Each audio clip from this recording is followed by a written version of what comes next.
Tonight's show, it's Psychic Game Night. I'm also giving you the weekly energy forecast and answering all your questions with live readings coming up right now. Let's abandon human nature for a mystical adventure. We're building on emotion.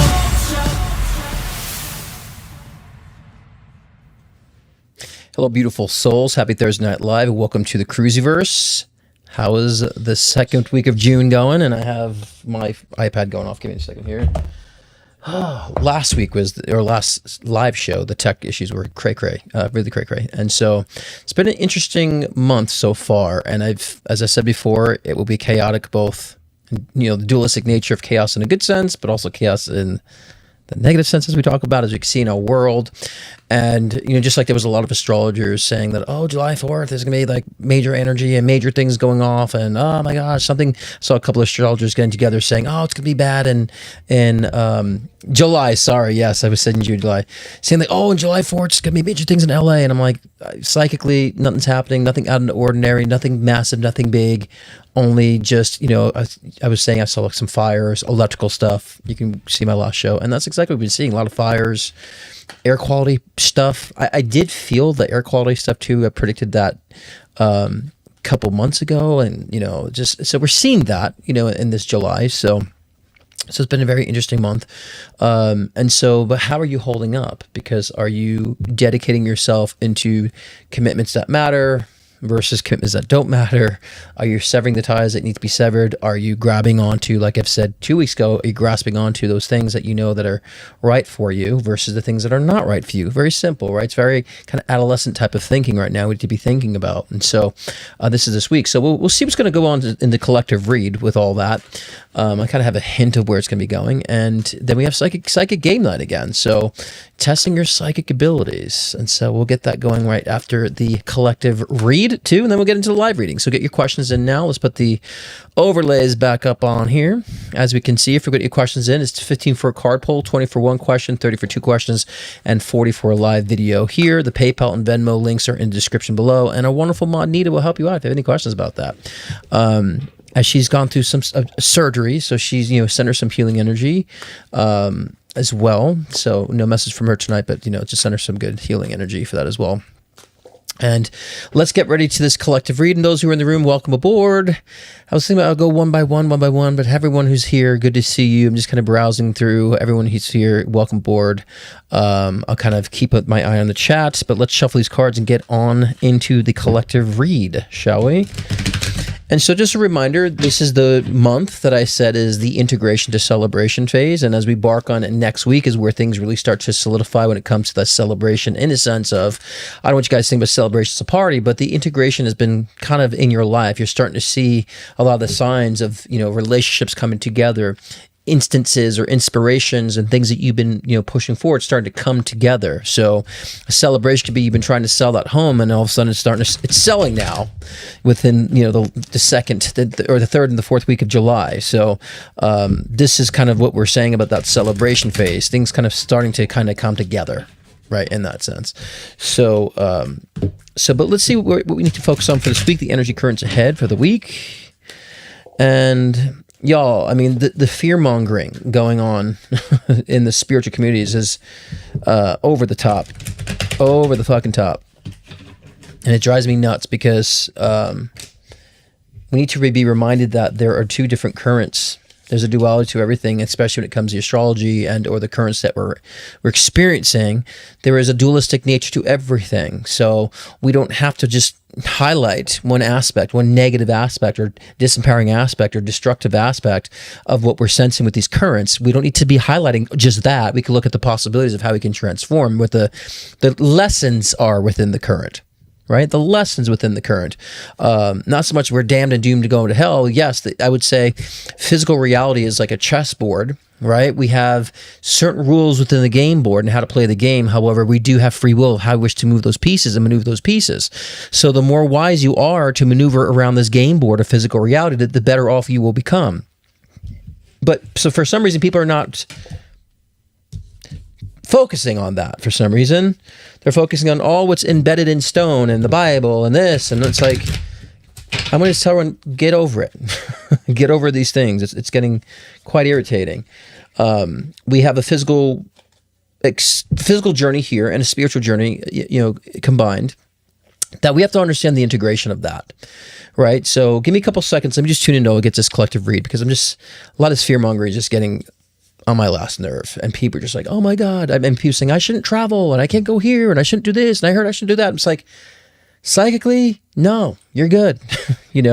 So much that I've been getting that with a lot of my clients as of late, wanting to do things, but they heard from some else and some spiritualist person said that don't, it's doom and gloom at that. And it's like, ugh.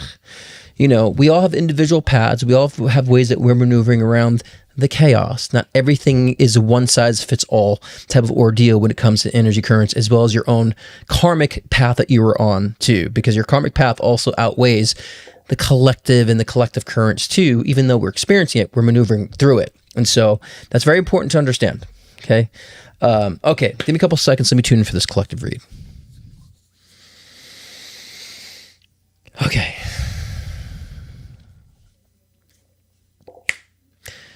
Okay. What's the purpose? I think that's a question that we need to be asking ourselves when it comes to the things that we're engaging with. What's the purpose? What's the purpose of hyper-focusing on my career? What's the purpose of focusing on all these layers of expectations that I have? What is the purpose of all that? What is the end goal for why I'm focusing and hyper-focusing on these things in my life? What's the purpose?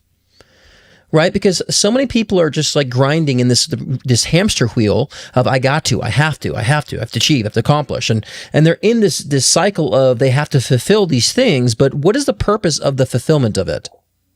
Right? And so this is why, and I said this a couple weeks ago, made a video about this, why so many people spread themselves so fucking thin to like, oh, I got to do this over here. I have to do that over here. I have this obligation, but I can't show for this. It's the same shit of what's the purpose? And if there is no meaning or purpose behind what you're doing, why the hell are you doing it to begin with? Why you focus on it in the first place? Because the things that are a priority, things that are meaningful, that brings high as far as the purpose and what you're intended to do in life. So why do we have all these other things in the background, the subconscious that are just running amok, going on? I got to pacify this one, got to pacify that one. Why? What's the purpose of all that in the end? What is the purpose of why you need to pacify somebody else's energy and behavior and their feelings and emotions if you're left in disarray or left in deprivation? What's the purpose of that? Of maintaining and sustaining that for? Right? What's the purpose of, again, reaching for these goals that you think that you want, but perhaps are outdated because they're from the previous version of yourself? So what's the purpose of you hyper-focusing on that aspect and giving yourself the deprivation over and over and over again when, quite frankly, when you check in with yourself, you realize you've upgraded your beliefs and desires to where that don't match any longer? What's the purpose? What's the purpose? What's the purpose of you taking things to heart and being sensitive and cutting off relationships? What's the purpose of that? Because we can look at this the flip side of the spectrum, people cutting off relationships because they're narcissistic themselves, not getting exactly what they want in the situation. What's the purpose? What's the purpose you're mad at this person over here that maybe loved you so much and showed you the attention and care, but they done one thing and you're just like, I got to cut them out. What's the purpose of that? Is it all about you? Because a lot of times we're talking about cutting off relationships, but there are people get so far wrapped up into this, I have to cut everybody out. They cut people off and they don't realize they've cut someone off of value because they're being selfish. And many of you guys have had relationships that people have cut off with you because they were being selfish. And then you ponder, what did I do? And that the frustration is like, what's the purpose of even pondering that if you know that they're being selfish? Right? It's easy to preach about cutting people off. It's so easy just to say that and do that without being objective and looking at the circumstances of why. What is the purpose of that relationship? Is it disposable? Does it need to be disposable? Are you disposable? And if you are disposable, why the fuck you giving so much attention to it?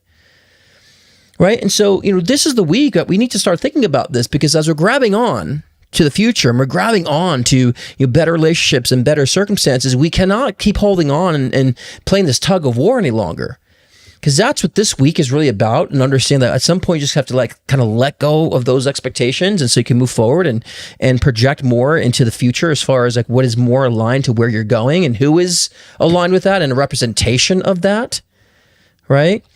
And so, but not every answer is cut them out. Not every answer is that. Sometimes it is. But right now, we need to ask ourselves, what is the purpose of me cutting them out? What is the purpose of being cut out? What is the purpose of all these things I say that I'm engaging with, that I'm hyper processing on? What's the purpose? Because at the same time, the Two of Pentacles is all about balance, right? It's all about bringing the balance, understanding how to really juggle to find that balance. It isn't really all or nothing at this point this week. And I've been hearing a lot of that. People just kind of all or nothing approach lately. It's like, it's not that. It's not the time for all or nothing. It's a time for introspection and self-reflection and a way that we observe things in a way that's very caring, balance. I'm trying to find a good word for that. A way that's objective, reasonable, right? And yes, that objective, reasonable approach may be like, they have to go. It's a long time coming. There's no purpose here of me sustaining this. Or it could be just like saying that, I've been finding that I haven't been balanced with this person, or there's been no balance here. I haven't been seeing the bigger picture for some reason. So I've been actually deprived myself of that relationship with this person because I've been jumping the gun because I've been very self-absorbed and selfish. And on my spiritual high horse, so to speak, because a lot of people are on a spiritual high horse. They think all of a sudden because they're having an awakening that everybody gets to go to shit, which is a bunch of bullshit too. And usually you will find those people have their heads up their own asses. They're just narcissistic, full of themselves, living in a state of delusion, right? So, and those are the people, again, if they're cutting you, thank God, they did you a favor too, in that sense. But we have to look at things in a very balanced approach. And with the Ten of Wands here, it's really saying that we need to be aware of what we're over encumbered by. What are we carrying so much of? Is it expectation? Is it, like I said, outdated desires, outdated beliefs? There's a lot of those going on, y'all, a lot of outdated beliefs. But I wanted that like 12 years ago. I wanted that. But it's like, but you're not the same person 12 years ago. Did you check in with that? Right? Because integration really is about understanding how to clear the space and clear the energy out to where you can allow yourself to participate in another space, another field, or welcome others in to the space ahead. Right? And the Four of Wands here is all about, this is my home card. It's also like marriage and integration too. So that's kind of, very indicative of, what I'm trying to say here too, about, founding a foundation, the core foundation, which is definitely your home life, but it's also understanding what you're integrated with right now, what you want to integrate with. What does that mean? Did you check in with that? Do you find what the purpose is for your future integrations and what they represent for you moving forward? Have you done that? Or is it just like I'm in the stage of like grind, and everything's just pulling from my energy? And so because I surround myself with such heavy energy, because I over-obligate myself, I got to cut everyone out now. It's like, that doesn't seem reasonable. Seems kind of immature. Seems immature. So we got to understand the foundation first. Where does your foundation lie? Intellectually, spiritually, emotionally? Where's that foundation lie first? And let's start taking the core of the foundation, which comes from the soul, which comes from the heart, and start like streamlining now, pulling out the things that come from that with relationships and ideas and obligations and all that great stuff, right? And understanding how that correlates with the spiritual and the physical alignment, right? Because we are physical for a reason. Being spiritual doesn't mean you deny the physical. It's quite the opposite. Being spiritual means you integrate with the physical. And sometimes, with the Devil card here, sometimes we have to attend to those physical desires. Even if it's sexual deprivations, we must seek out those sexual expressions and integrate with the sexual density of expression. It's an expression for a reason. Too many spiritual, fake, phony, high horse wannabes pretend like they don't need these things. I'm holding back. I'm going to hold back and build up the energy. All right, that's fine if you want to do that. With a Kundalini, that's fine if you want to do the Kundalini. Jesus. If you want to do that type of, that's fine, but that's not the answer to everything either. It's just like, I'm going to hold back and preserve. It's like, if you're directing it for a purpose, great. But sometimes it is about our physical desires. Sometimes it is understanding that when we deprive ourselves of those physical desires, we actually become bound to them. Bound. When we deny our physical desires, we're repressing something, so we come bound to it more. It's more of a sense of deprivation. This is the balance again, right? So what is it about your physical desires that you have been saying, no, I shouldn't probably focus on that because it's just, understand the expression of such. And the physical desire of sexuality is very valid. A physical desire of just wanting to have security or survival is valid. Does it take precipice over the soul? Of course not. I always, talk against that and speak against that. But they're still valid. They're still there for a reason to say, this is where I want to express myself, or this is where I'm depriving myself to express myself. So that's why we need to understand, what have you been depriving yourselves of your physical desires? Because you're judging yourself too much about, oh, but I'm spiritual, I shouldn't want those things. It's okay to want, but we have to understand the role of desire and want. It isn't the focus and the emphasis. It is a reason to express. And there's symbologies and reflections of ourselves that perhaps we're not expressing enough of or receiving enough of. So this week it's very important to understand this, right? And with this chaotic energy, there'll be people bumping heads, right? There'll be people perhaps maybe in this like a very addictive, compulsive behavior. Maybe people who are kind of sexual, maybe overly sexual, maybe people who are edgy, slightly more edgier. So there's an amplification going on with the energy currents that's amplifying the current states that we're all in. The good, bad, and the ugly of all that. How about the good, beautiful? How about the beautiful, good, bad, and ugly? Why do we say the good, bad, and ugly? Like there's more. See how we always lean to more negative? The good, bad, and ugly. How about the beautiful, good, bad, and ugly? How about all that, right? Let's talk about in that nature, bring a balance to things. It's going to be amplified, right? And so the disassociation that we need to be doing this week to bring that balance is the things that are pulling from you in a very simple sense of, this doesn't make me feel good. This overthinking, this, I have to do this, I have to be here, I have to say this, all that stuff, if you look at it objectively, say, that idea does not make me feel good. So then ask yourself, then what's the fucking purpose of it? What's the fucking purpose of it? Other than expectation, guilt. Most people harbor that expectation and guilt energy. And so these are things we need to be focusing on now because, let me pull a second set right now of cards here. Because if you don't find that balance, then you will be living in actual deprivation and chaos. If you don't find that balance, if you don't find that the center. And some of y'all don't really understand what balance really means. They just think balance means peaceful. Well, it could be. Balance could also be that you just neutral about things. And through neutral state, then you get to define how to utilize the yin and the yang energy to say, this is my dynamic, this is how I feel, this is my passion, this is what I really feel good about, this is what I want to drive it home on, or sway on different ends of the spectrum in that sense. So we have to understand what true balance really means. Balance means that you found the center of things, right? And what does it mean to find the center of things? It means you're not being judgmental of either polarity of whatever the circumstance is. You're able to have a viewpoint that is all-seeing, because all-seeing is objective, can see from beyond this whole spectrum of duality of whatever the circumstance may be, and understand everything is a choice and or a result of expression of or choice from our choices. So why the fuck am I going to damn or be fear one aspect if I understand my power is in my choice? And my power of choice is actually what brings a balance to the circumstances, because if I have the power of choice, then I understand that I could choose either to hover over here in the negative or hover over here in the positive, or just be kind of centered, neutral about it. Really be indifferent about, because a lot of things you guys put too much care into, we should just be kind of indifferent to. It just doesn't matter. Like people who are so focused right now, people are so focused on how everybody else is living and what everybody else is doing and that comparison and contrast bullshit. It's like, well, how does that relate to you? Why does somebody else's affect or whatever somebody else is expressing or engaging? Well, how does that affect you? How does that relate to you, what they're doing or not doing? What's your concern for that for some reason? Because it's that energy of, when we're choosing to focus on things that are depriving and focus on the negative aspects of things, we start comparing and contrasting. That's where we leave ourselves impoverished with the Five of Pentacles, because then we just, in that lack energy, it's not enough energy. It's not good enough energy. That crap's not good enough, not good enough. Well, what is good enough? What is considered good to begin with?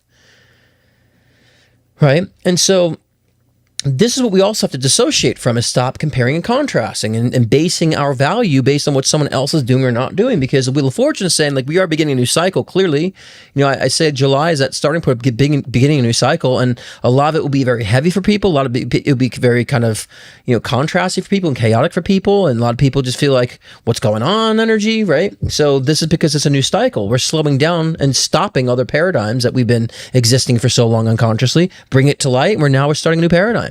And we have to be intuitive. The High Priest card is all about using your intuition, being in tune to these things and saying, like, I just don't feel good doing that. I don't feel good. This doesn't make me feel right. Stupidly simple. Like 1 + 1 is 2. It doesn't feel good. I'm going the other direction. Right? But again, a lot of these people are looking at other people and so concerned about things that doesn't really concern them at the end of the day. And the question is, why? What's the purpose? And so with the Six of Pentacles too, it's about being generous and care. But like this generosity card has really come up to saying, people in your life should be generous as you are generous too. There should be that kind of flow going forth with that connection and collaboration. Right. And, personally, when I don't feel that from people, I don't show up. I'm just like, I don't expect much from people who don't show that. Like, just kind of like I entertain things, usually until someone shows up like ideally with, passion, and they show that interest and all that great stuff, then I show up and I participate. Otherwise, words are words. People can say everything they want to say, and and there's a lot of that going on right now with people speaking more than they're doing, and people projecting more than they're experiencing and expressing, right? And so, but right now we need to be focused on what the true deal is. The heart right now.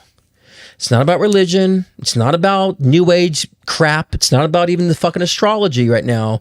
It's not about all these little technical things that we have to identify with. What is our true identity of the soul coming from? Where's the heart coming from? What's that really saying? Because, what we have to break too and break the bounds of when it comes to balance, understanding our purpose is like, what have I been identifying with? I see people using the tools and abusing the tools, the mystical tools that we have. And people's like, my identity is my rising sign and my degree, and because I'm this, and it's like, but that's not like all who you are. That's like a blueprint. So, it's like you have a blueprint of the house, but the house isn't, when it's fully done, say, but that's who I am as a blueprint. It's like, there's walls that are up, there's the core that's in, there's so much more dynamic. And just like people have been identifying with religion or identifying with this like new age crap and high frequency, low frequency shit, right? It's like, that is not who you are, nor does it define who you are.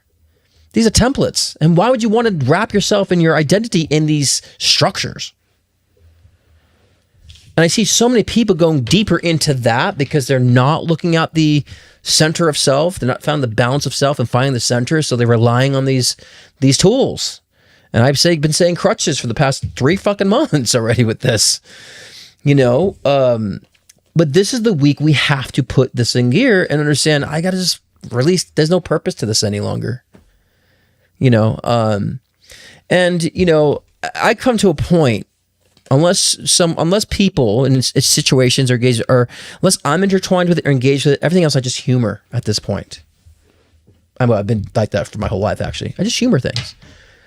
Until it's something that I consider close to me because of its value, because of its purpose.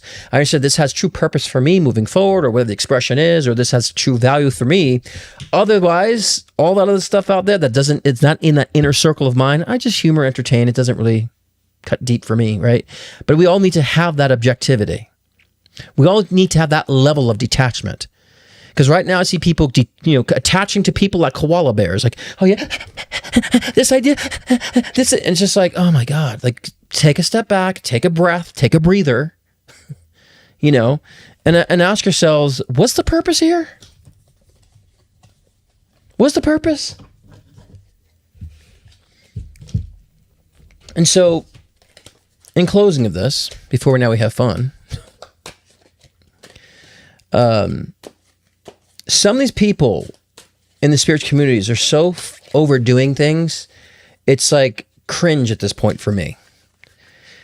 And I'm seeing people like getting like warped. Those black and white swirls that people just like, and it's like haze, and yeah, I just see a lot of that shit going on.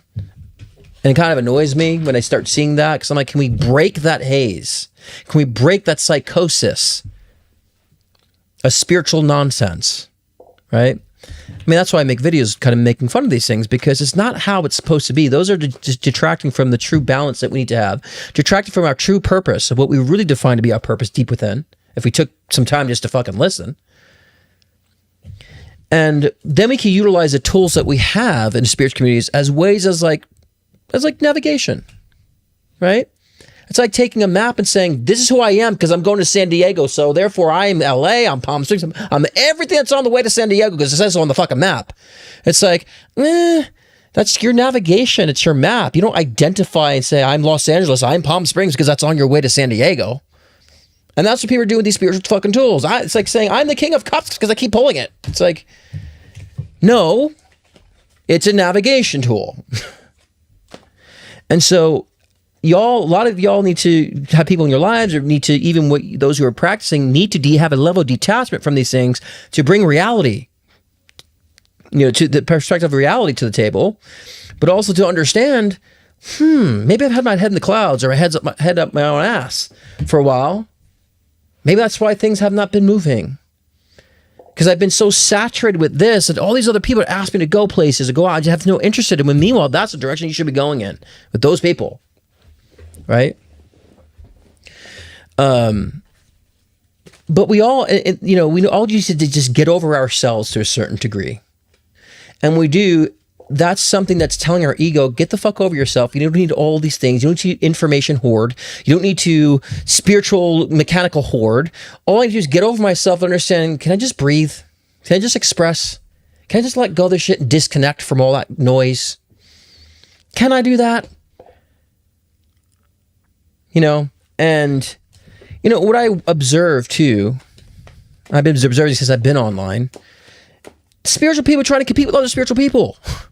I gotta be the one that says this. They have to say this. And this woman said this. This guy said, it's just like, they're so wrapped up on trying to be the fire starter. And I've noticed this because I've been in LA too. It's just like a common thing. It's like, take the ego out of the mix, get over yourself, and do the work that's intended to bring light to people.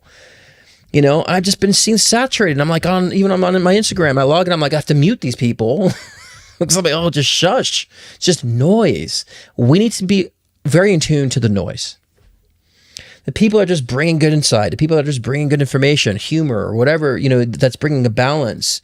That isn't an ego, and saying, what, that inspired me today. That made me think differently about something in my life. That made me see things a little differently.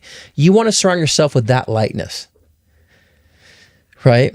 And so I just, I've been saying this for several years since I've been on here. That's the whole reason I've been on, social media, is to call out this bullshit that I keep saying everywhere. The fear mongering I keep seeing and everything. Please understand, guys, July, it's going to be chaotic. But again, there's a polarity to the chaotic energy, right? Like I said before, many times, winning the lottery could be very, very chaotic. So is the chaos we're seeing now in our world. But the pendulum has to swing to the other side. And so just as chaotic as things are right now, and things got to swing, and just imagine the swoop when it goes into the other side, how much we resurrect, how much we evolve, how much more insight we have, how much connectivity and community we have once it swings to the other side. Because it has to, it always will. The question is, what is the timing? And so, 2026, I've been saying, is really about the year of inspiration, revelation, and realization, right? And people are realizing a lot, but that's not always, those words sound very positive, but a realization could be very, very dangerous for a lot of people, or very painful for a lot of people, and so, but this is a year that's breaking through and cutting through all that, right? And so, 2026 this year primarily has been about the emotional karmic energy of these things. And when we start putting that in gear this second half of July moving forward, and we start to integrate and create those physical foundations for ourselves, whether it be through friends, through home, work, career, whatever the fucking dynamic is, I hope we start thinking about the foundation of who we are as a being and how we're responding and expressing versus what we're obtaining. But then 2027, the tangible things in our world start coming to place. right? I said 2026 specifically too. The Epstein files will be dragged on this year, and it is. And I didn't see it really coming to a head until 2027. And a lot of these things of, people and, punishments and consequences will manifest a lot more in 2027-ish. 2026 is more about us saying, oh, I see things differently. Oh, that don't look right. I never thought about that, right? So that's what this year has been about primarily. So, but we have to ask ourselves too, especially the Eight of Swords coming about, you need to understand what are you bound to? What is keeping you stuck and trapped? What's the mindset? What's the loops? Are you in a loop? Because the first thing is, I can ask you, what are you trapped in? People are like, I don't know. Nothing, I guess. And I would say, do you ever feel emotional deprivation? Or do you feel like you're ever in a loop of something? Well, yeah. I'd say, what's that loop? And then start realizing, I feel like I got it's expectations, or I have guilt. I feel like to, show up for people, and I feel obligated to other people. Well, that's where you're trapped. Obligation to other people.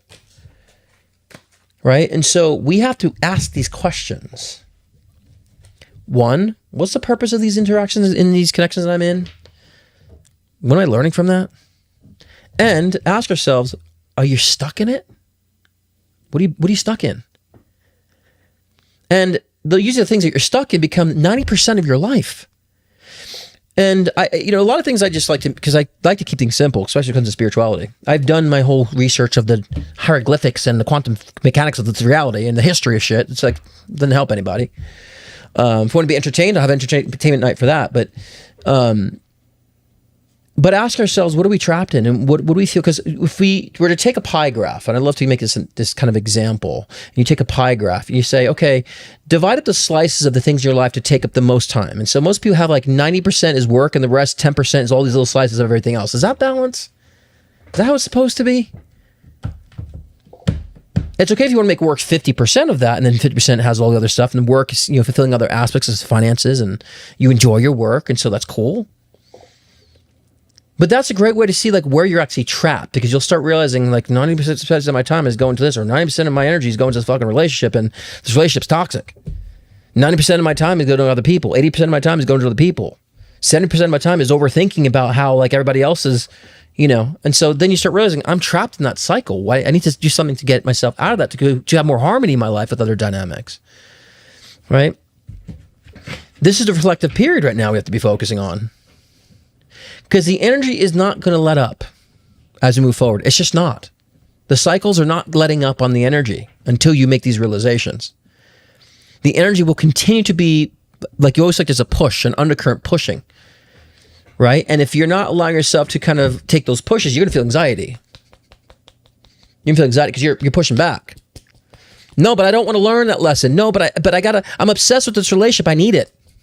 But no, I need to focus on a relationship now because I feel lonely. I need it. And the current's like, no, move on and focus on yourself. Like, no, I can't. I need this now. I need a relationship. So there's that energy like this, 24/7.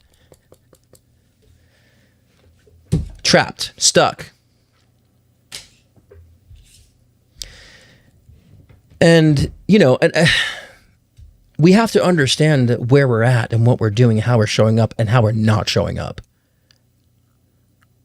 Your degrees, your manifestations, your affirmations ain't going to tell you anything. What they're going to tell you is how more deprivation you are if you're not using it properly. Oh no, I'm in my fucking this cycle. It's like the cycle's there of emphasis of where you can focus on to work on things. It might be your introspective moment in this cycle. Not that, I'm going to be alone, no relationships for me. It's like, is that really how you're going to convert that energy? It's about introspection this time. Let's take advantage of the introspective moment so you can clean house, welcome relationships in, right? Ask yourself this: where am I trapped? And what's the purpose?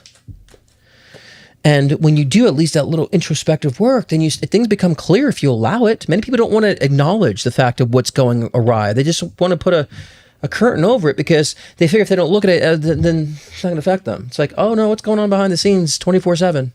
Like I said, that current, it's like this.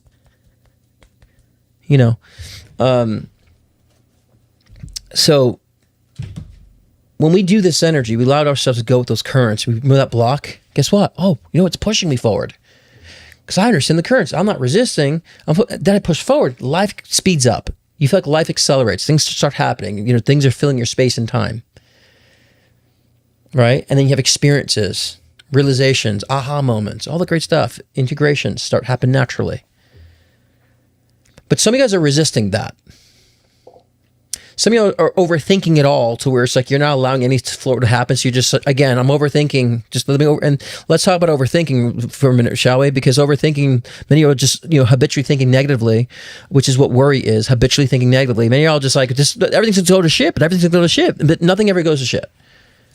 But everything's going to go to shit. What if this happens? Like, but again, there's a spectrum of possibilities. Why does everything have to go to shit in your possibility spectrum? Because you had a couple experiences in your life that fell apart. Oh, boo-hoo. Welcome to life. Did you learn from those downfalls? Did you learn from those pitfalls or not? Because if you didn't learn from them, you'll keep going down pitfalls. You keep saying, oh, there's another pitfall. You'll be so unaware that there's a pitfall because you haven't learned where the pitfalls are in your life. And then crying every time you are so not wise and perceptive. There's a pitfall right there. Well, didn't you see that the last time? Oh, I don't know. I just want to get out of it. There's a fucking pitfall. Did you learn where they're set in your life? Because if you don't, you keep falling. They can complain and the universe is against you, right? The whole victimhood mentality. No. Don't fall for that pattern, right? So we need to understand, okay, where did things fall last time? Okay, it fell here because of this. Next time I'm going to do that. You see a pitfall, you maneuver away from it, right? And so, and I've been saying, so many people are so focused on do versus be. Pitfall manifestation. Because what you feel deprived of what you think you need to do in life, it's telling you what you need to be. And I was like grinding. At times I grind. I'm like, what more I got to do? Because I'm not getting the results. I'm like, is this the being I want to be in personally? Is this the receptivity that I want to keep engaging with? And I said, fuck no, I don't. I'm stopping that. I'm not doing anything in that channel, right? So again, where things fall, learn from those pitfalls, learn from those stumbles. If you don't, then you're going to paint that everywhere in your experience. Everywhere I go is going to be that because subconsciously you haven't resolved that. You haven't gained wisdom to understand why the things keep falling down on you. So you're always anticipating it's going to happen because you haven't learned from it. You haven't gained the wisdom from it to see, okay, I need to do this, express that, don't engage with this, so therefore it doesn't happen again. It's that simple. And so this is the mindset we have to have this week. And I don't mean to talk against spiritual modalities because I use them, but some of y'all think that's your answers and you're wrong. You're wrong. How do I know? Because I used to do the same shit with manifestation and creating reality and all that stuff. I used to teach that stuff. And it was a kick in my nuts to realize this is all wrong. But I had to own up to it, say, I'm teaching the wrong shit. I'm wrong. It's wrong. It's not working. It's not helping. At the end of the day is what do you feel? What in your physical life, what are your obligations, responsibilities in your life that either are true responsibilities or not, and get rid of them and start cleaning your life. Diving deep into delusion land and looking at charts and manifestation and books and affirmations, they're not telling you a damn thing. They're just saying, I just need more. I just want more. I'm just practicing desire. I need to change more. I need to be afraid of things. Oh, don't worry about this energy. It's like, that's not helping. And so what we have to do is say, what in my life is in disarray? What in my life needs my attention? And what in my life is taking too much of my attention? Let's put that in order. Watch how differently your life will change and manifest when you start doing that work. And that's not even shadow work. That's fucking bright light work. That's like right in the spotlight. Things are right on the spotlight, but things are in disarray that you're just like, oh, what's the problem here? What's the chart? What's the manifestation? What's the read? It's like, they're right there. They're right there. Right in front of you. That crappy relationship. It's right there in front of you. The job that keeps pulling from you. It's right there. It's not all this other hieroglyphics of reality. It's right there. What are you doing with it? Your emotions are right there. They're telling you how you feel. What are you doing to change it? Your health, your bad health habits, they're right there. What more do you have to read and look beyond reality to see that what is your issues right in front of you?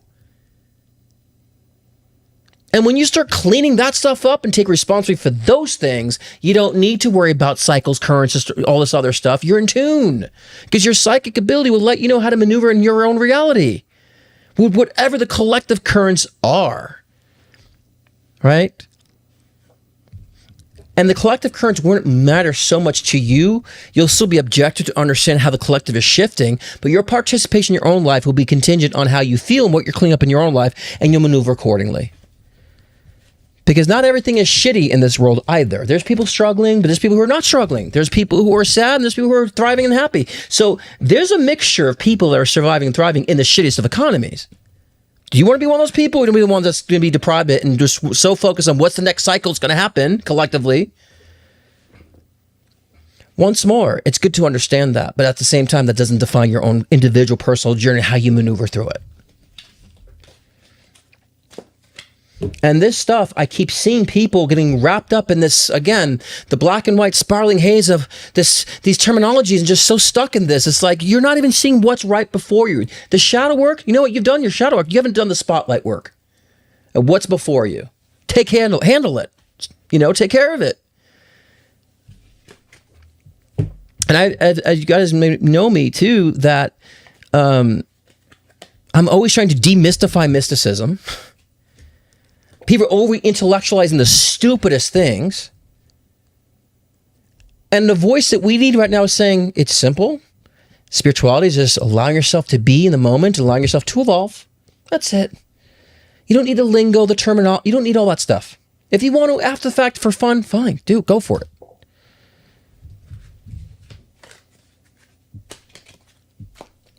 But a lot of you all have been grabbing to that shadow work because you understand it's not visible. And you think the shadow work you're doing isn't actually the work at all. Because a lot of people are grabbing to shadow work because they think that, well, I'm not responsible for that. It happened to me. It's the shadow work. It's unconscious. And you're running away from the conscious. And what aggravates me is that all these spiritual modalities are emphasizing that. But we have to understand, too, the importance of shadow work and the place for everything. So again, it's not me saying shadow work, because I always preach about shadow work. That's important. But some of y'all have gotten so wrapped up in that and so wrapped up in healing, been healing for 20 years. It's like, you don't need to be healing for 20 years. And by the way, healing is a result.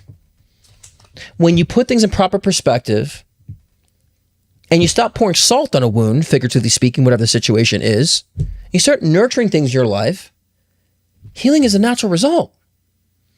Healing is not something that you practice.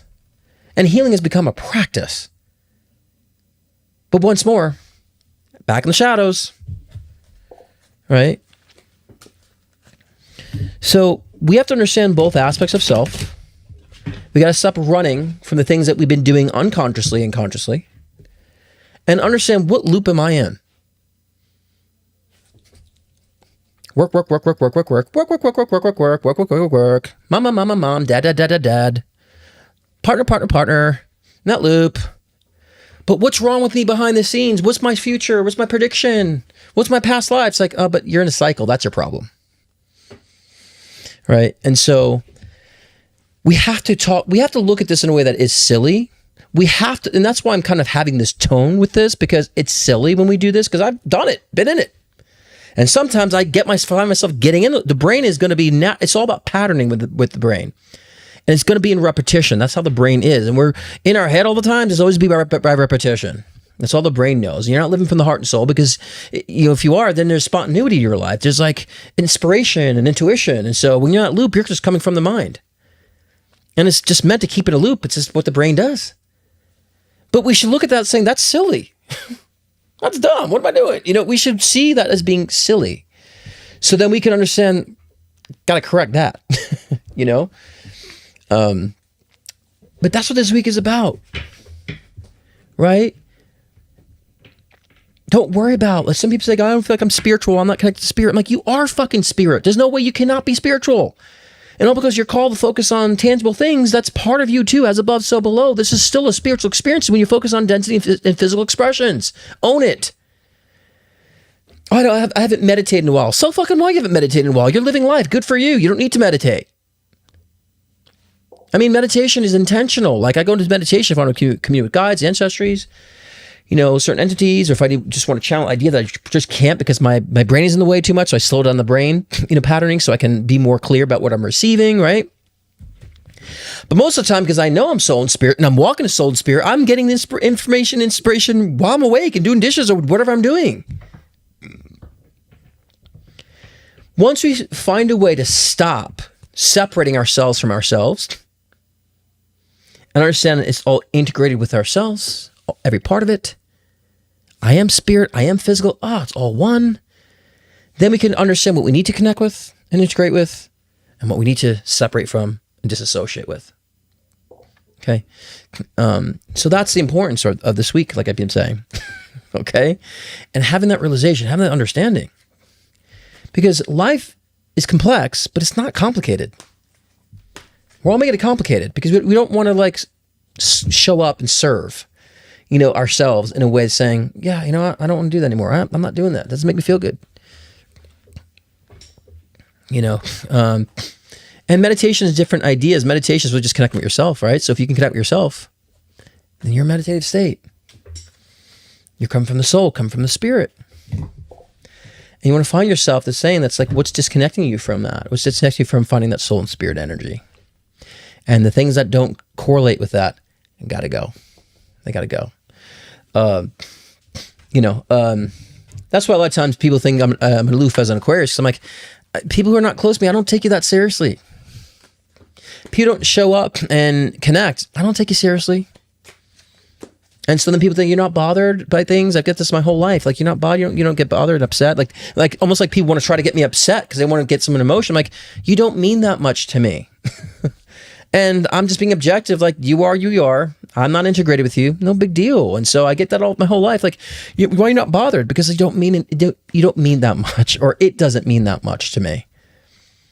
For me to be, because I'm solid in my own self, that what people do is not a contingency for my happiness. Right?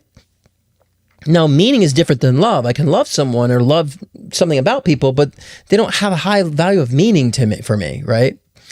And so we also have to ask ourselves that question too. Like, are we putting too much meaning into somebody else, putting too much meaning to what someone's doing or not doing, versus putting the meaning back into ourselves? And people think that's harsh. Like, I don't mean anything. Like, well, not that you don't mean anything. There's no meaning behind your behaviors because you're not in a category for me that is valuable. And that's just the truth. And if you want to be valuable, then show value. Show value to me as I show value to you. Then you become valuable. If not, it's all good. No, and people get so upset. I'm like, I'm not upset. But that's a healthy level of detachment because you're understanding what's valuable, what's not valuable, what means a lot to you, what doesn't, what's the purpose, like I said before.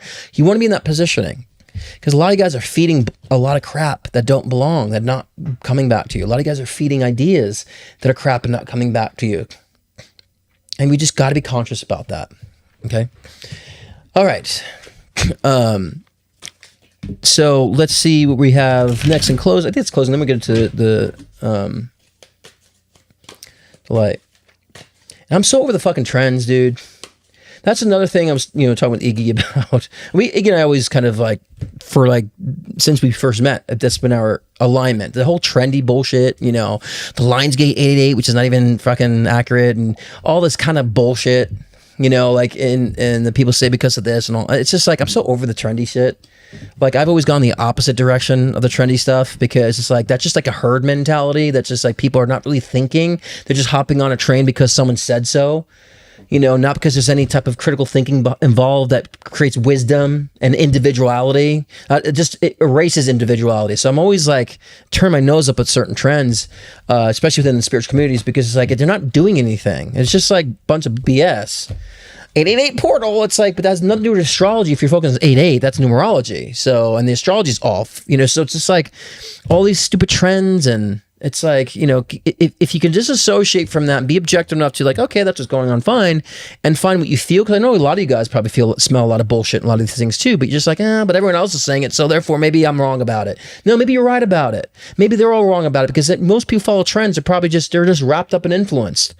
So those of you who feel intuitively, you know what, something feels off, maybe this is kind of bullshit, but let me stay with my own feeling on this. Let yourself do it.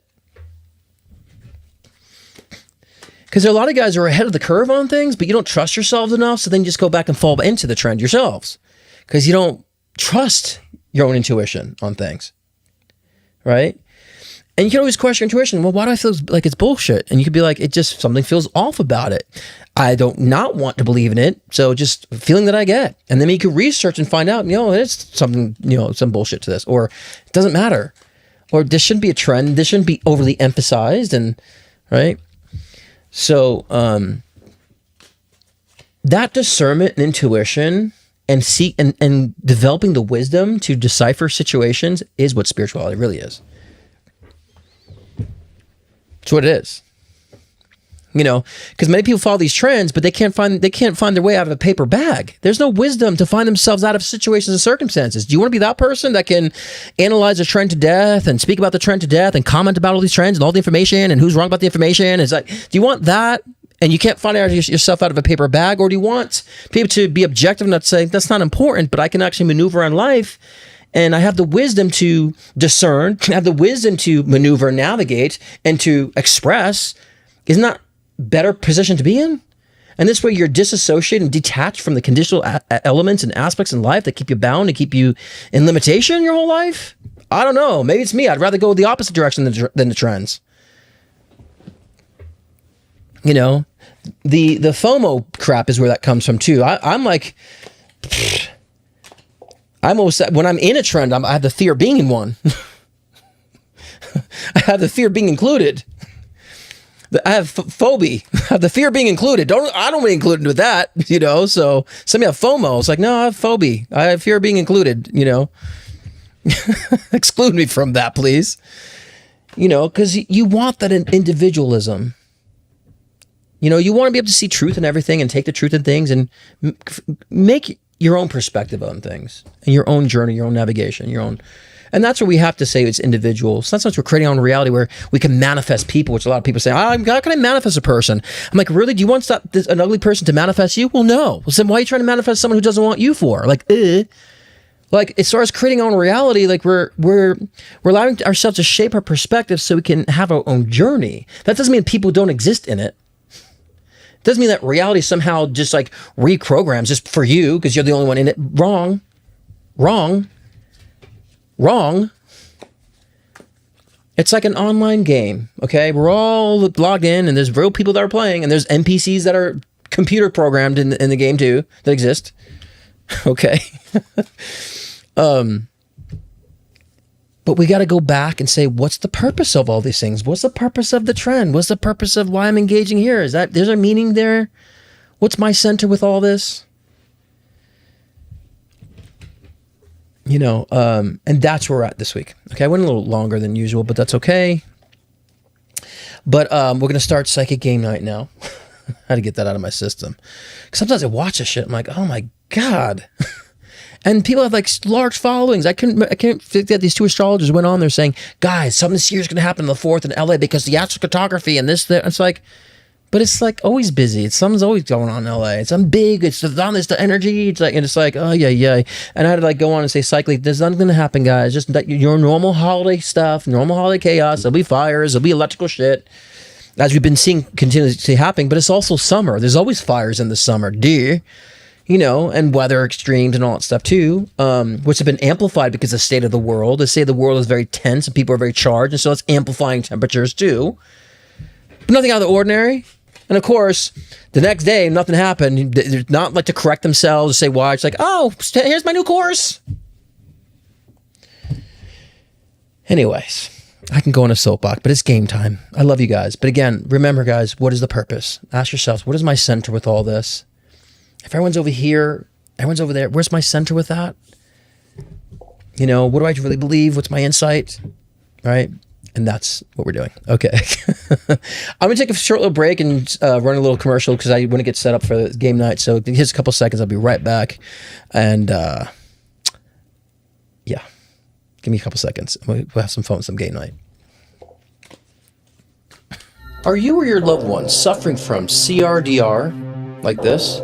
Even though I have absolutely no game plan, I'm going to be a multi-millionaire in the next 6 months just by visualizing. Because as all the YouTube videos say, I'm worth it. Or like this. Even though he's straight and he's gone to prison for gay bashing, I can see us together. Super cute. So I'm gonna go up to him directly and I'm gonna ask him out. Cause I'm worth it. Or how about like this? Even though I'm 60 years old and have absolutely no rhythm and a butt as flat as a pancake, I'm visualizing my inner Kardashian coming out. So I'm quitting my job and I'm going to twerk my way to the top because I'm worth it. Are you or your loved one suffering from the creating reality despite reality syndrome? Well, hi. I'm Scott Cruz, psychic medium and mentor, and I'm here to help. Help you bring your deluded thoughts into actual reality, putting the I am, the I'm into possibilities, helping you to avoid decades of delusion, as well as making very fatal mistakes. It's okay! I can alter gravity with my mind! So visit scottcruzpm.com and find out what your impossibilities are. Hello, this is Donkey Trump, and together we can make manifestation great again. I thought that was fitting for the conversation this month that I just had for the read. So, okay, let's get to this game night. Let me find some appropriate, maybe some like background music for this. So we're going to start first. Oh, that's a little loud there. Let me, sorry about that. Okay, pensive thoughts. So, okay, so first round here. And so, guys, so I want you, when you have your answers, I want you to put them in the chat. And whoever wins tonight with the most points will get a free question. And with me, with moi. So, put them in the chat. And then when we say close, we'll close it down. And Nina will count to the points for each round. And yes, whoever wins altogether the most points will actually get a free question tonight in with me. So, let's get it started. Okay. So, the first round is predict the card. So I'm going to shuffle a card, and for the first part of round one, I want you to first pick out what color of card I'm going to draw. So of course in a deck we have simple red or black cards, right? In a normal deck. Okay. So the first part of this round one will be to predict the color that I pull. So I'm going to shuffle. And so whatever you guys get, please type it in the comments in the chat, and we'll see who wins, and we'll collect the points, and Nina will help. And so, okay. Shuffling the cards. And, okay. Cutting it. And the card is pulled. Okay, so put black or red in the chat. Go.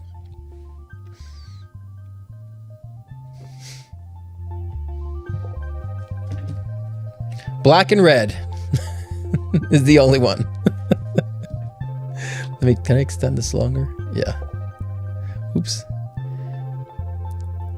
Okay, and we're gonna cut off. And when I do a cutoff point, when I put cutoff in the chat or stop in the chat, everybody else's comment will not count. Okay, because we have to make sure it's getting in before I call it out. Okay. All right. Okay, so stop. No more questions or no more answers. So get them in if you can right now. Okay, we're just waiting to come in. There's a lot of coming in.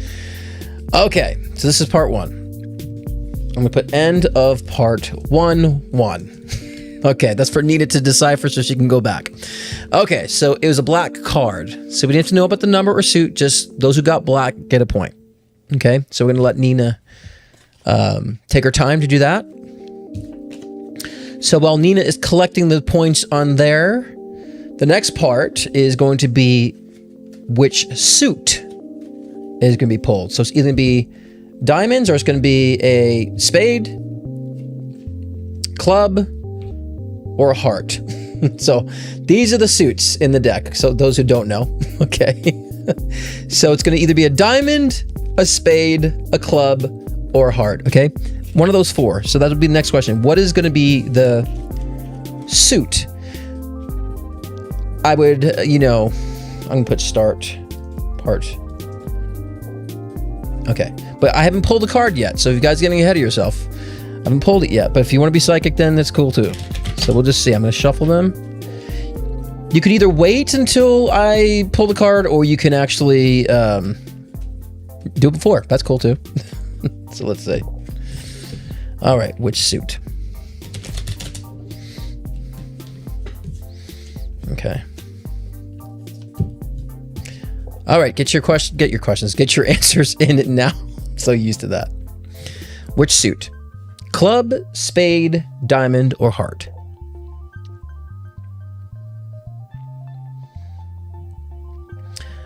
Five more seconds. 5, 4, a 3, and a 2, and a 1. All right, we're all in? Okay. End of part 1, 2. Okay.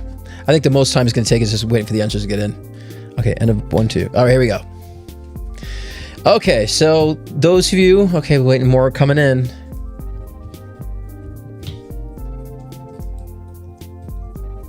Put that again. Okay. Jesus, they're all coming in late. Drop bass. Okay, so those you said spade, get it. Okay.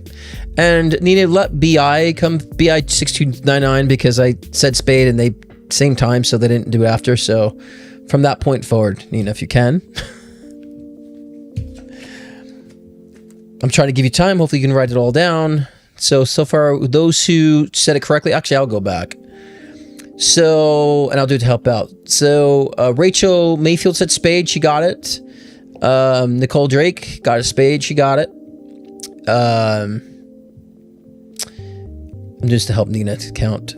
Cascalo got spade. She got it right. Lily Healy got it right. She said spade as well. And BL6299 got a spade. Got it right too. And got it. And James, did you get spade too? And then James got spade too. Right? Did James get spade? Let's make sure you can see. All right. Yeah, James, 2 for 2. That's great, man. Okay, so now this is going to get a little trickier now. So what is the card that's going to pop up? Okay, so the card will be, those who don't know, you have a 2, 3, 4, 5, 6, 7, 8, 9, a 10. You have a joker, king, queen, excuse me, a jack, king, queen, or ace.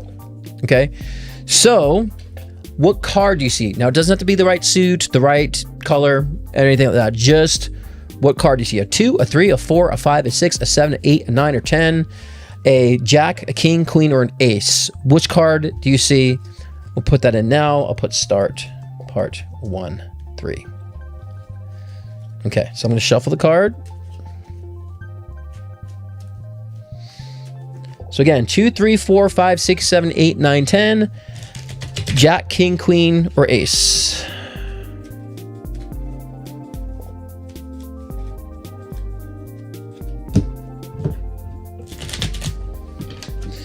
Okay. So shuffling.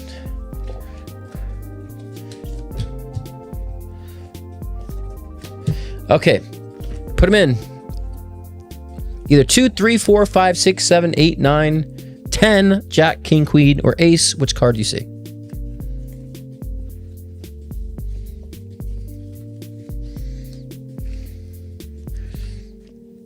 Y'all in?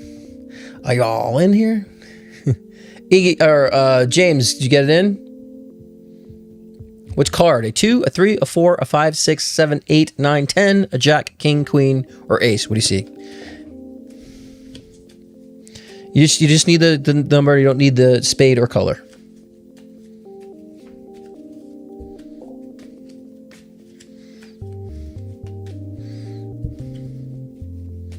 Really think about it too. Actually, don't think about it. Try to visualize it and feel it. We done? Okay, we're gonna end part 1 to 3. I think this is the third one, right?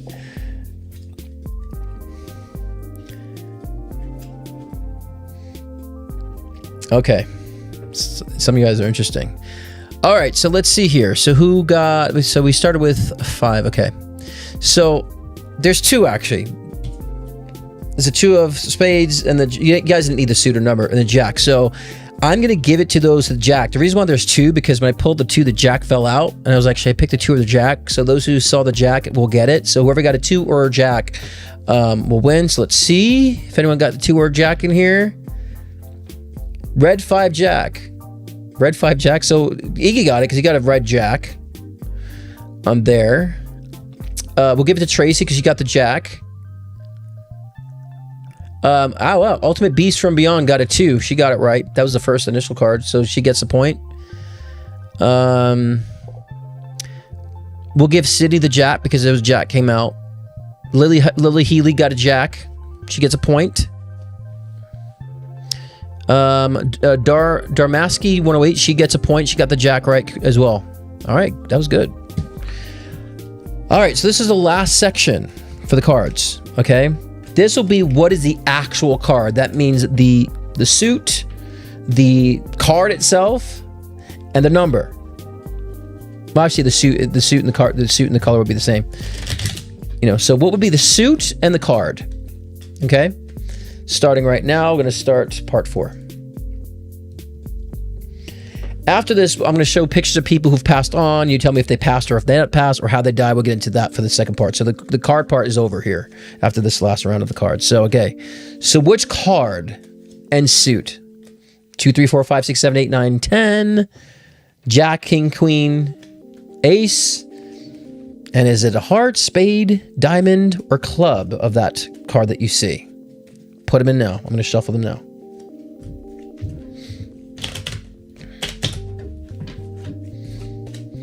Visualize, see it, and I'm going to wait till I draw it too, guys. Because it's when you're in randomized mode, it's hard to predict because there is something called randomness. Okay.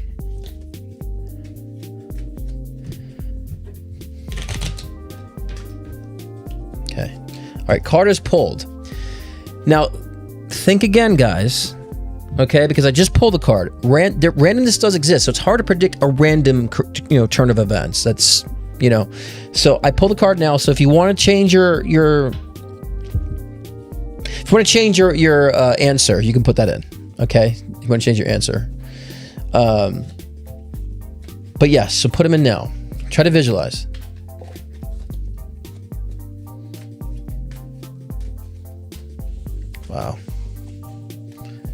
Wow, that was good. Oh, so close. All right, you guys, almost done.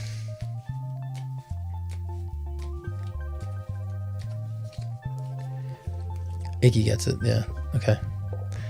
All right. And then we're going to close this out here. And part 1 of 4. Y'all in? See, right when you told James he was doing good, he got in his head and he got out of his he got out of his mode. Because now James is thinking, oh God, I got to. So James, stop thinking. Okay. All right. Who got it? So the card I pulled was a King of Spades. So let's see who got that one. Rocky got Black Knight of Clubs, 7 of Diamonds, Ace of Spades, not quite, King of Diamonds, close. Brandy it was a king, but it's King of Spades. This is the harder one. King of Spades, wow, Rachel got that. Rachel Mayfield, that's good. That's good. I have to say, if you nailed this last round, that's a good one. A lot of guys have the ability to, but a lot of guys are getting in your head. That's why you just want to see what comes. So Rachel got that. Oh man, Beast from you almost got Queen of Spades black. Got the King of Spades black. That was so close, so close, so close. The Jack of Spades, very close to Pamela. King of Spades. You definitely see the spades. Nine of Spades, not quite. Iggy, I have to give this to you. You said Black King of Diamonds. Well, the diamonds is red, so you saw a Black King. I'll give it to you, even though it's not diamonds, but the black, because diamonds are red, they're not black. So maybe you don't understand your cards, but got a black, I'll give it to you on that one. And someone said Jack. Yeah, but BI 6299. The goal was not just the card; it was also the coloring too. So. All right. Wow, you got something that's good. Okay, here's round 2. Now we're going to completely change now. And this one is going to be about, are they alive or have they passed? That's this next segment. Okay. Let's put some other thing on here. Okay, yeah, round 2. Why is this coming on here? Sorry, guys. Yeah, round 2. Are they alive or are they passed? And so I'm going to show a picture on the screen. and you're gonna tell me if they are alive or are they in spirit. Okay, so you're gonna let me know what you feel with that. So okay, so the first person, is this person alive or have they passed? All right, so put your answer in the comment section. They're alive or they passed? Go.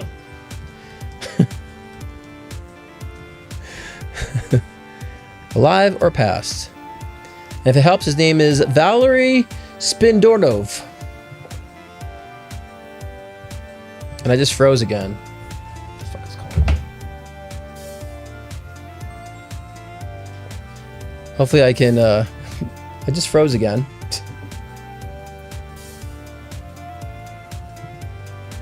Sorry, you guys can hear me, right? But I just froze again.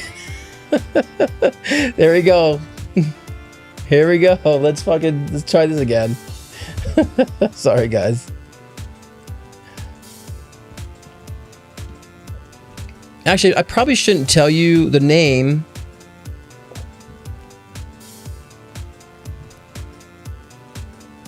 Sorry, guys. Let me fix this real quick.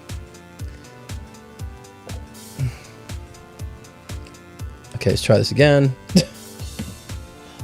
Okay, Jesus.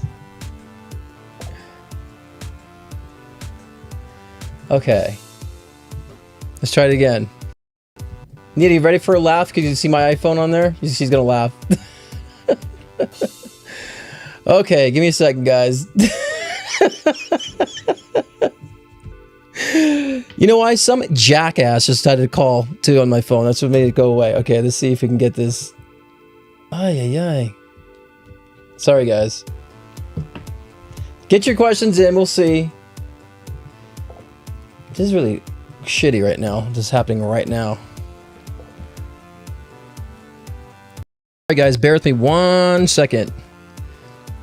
I can fix this here. Bear with me 1 second. It's just the camera's got to come available.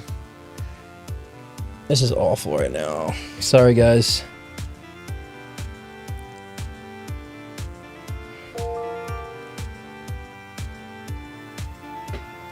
Sorry, guys. I'm trying to get this going on here.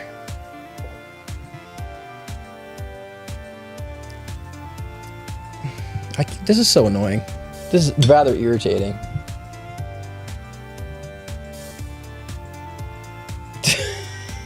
No, God. Nita, you laughing right now? Sorry, guys. My camera's not showing up here, so I'm just trying to get it to show up. So bear with me a second here again.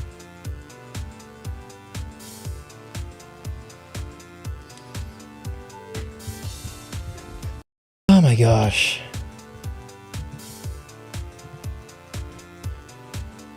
Yeah, this is not really cool right now. I really don't know what I'm going to do here, if this is going to keep acting like this. Because you're not going to see me. This is horrible. I'll do this for now, guys. This looks really horrible right now. Let me just do this for now until my camera comes up. Yeah, it's a green screen. You guys know it's a green screen? We'll just try this for now. Until hopefully it comes back up. But Jesus, look at this. It's horrible. There we go. I'm dead now. Yeah, hold on a second, guys. Let me do this. This really interrupted our game night, did it not, guys? Is this kind of annoying? Okay, so anyways, Dead or Alive, we'll move on with that. I'm just gonna restart that. We'll just use this camera for now. Okay, Dead or Alive. Who said Dead or Alive? Let's see here. And he's alive. His name is Valery Spindornov, right? Has become famous for volunteering to undergo a proposed head transplant surgery, though the operation never occurred. So he is actually alive. So who got alive in this one here? Let's see. We'll go here. Who got alive? Who got alive? Mary Liz got alive. Catches Orca Magic got alive. Salty Mama Soul got alive. She got a point. Rocky got alive. She got a point. Ultimate Beast from Beyond got alive. She gets a point. Casclo got alive. She gets a point. Alma Ford gets a point. Sydney Aaron gets a point.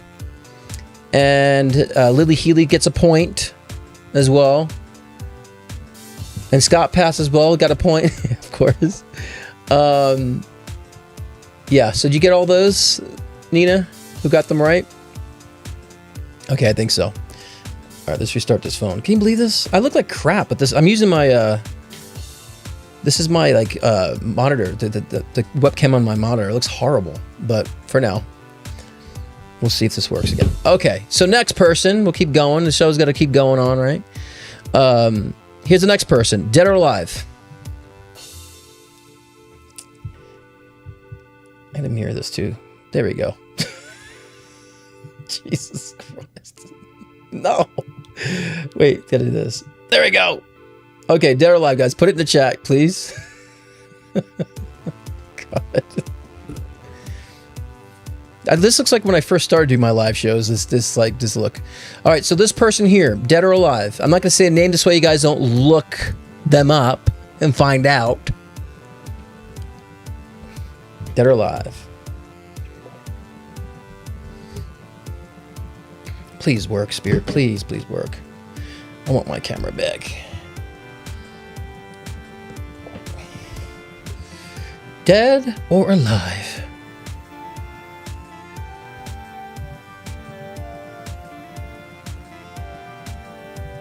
I think we back, baby. We back. We back, baby. Yes. Look what's different, right? The HD camera versus that crap camera. We back, baby. We back. All right. I know it's funny, right? Because I'm like dead or alive, and then I go like out and dead. Isn't that funny? Okay, so let's see. End of this round. Who's got dead?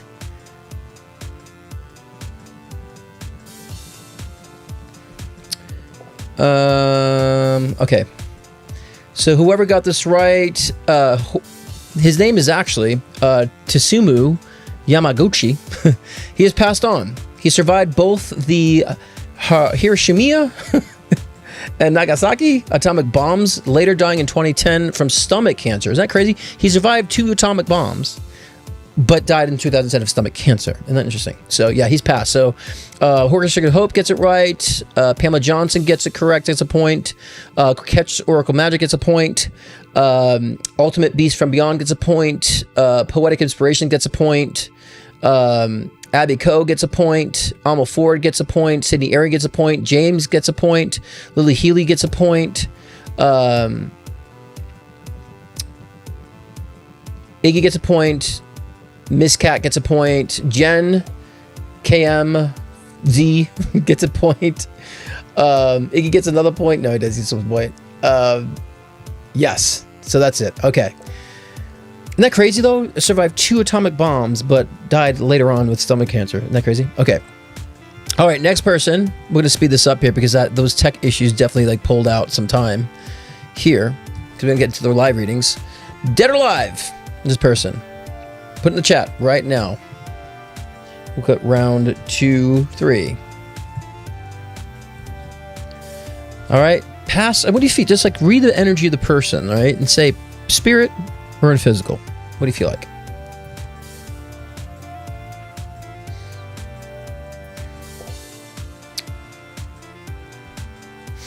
This music's supposed to feel like the rain. Dead or alive? I'm gonna give some more time on this. Wait a couple more seconds.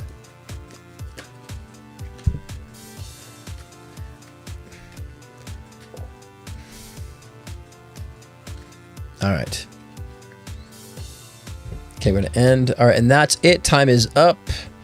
End round 2, 3. And unfortunately, when I put in end round 2, 3, I can't.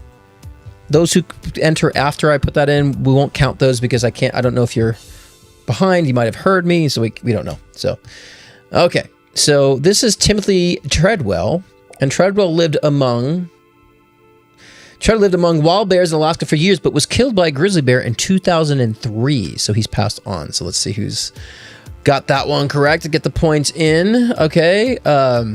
Karma, Horse's Trigger Hope gets it. Miss Cat gets a point. Flippity Flops. No, sorry. It's got Lauren. Tracy Renault gets a point. Ketra gets a point. Rocky gets a point. I would say he's unalive, but he's not alive, so you get the right 'cause he's not alive, so he gets a point. Sydney Aaron gets a point. Abby Coe gets a point.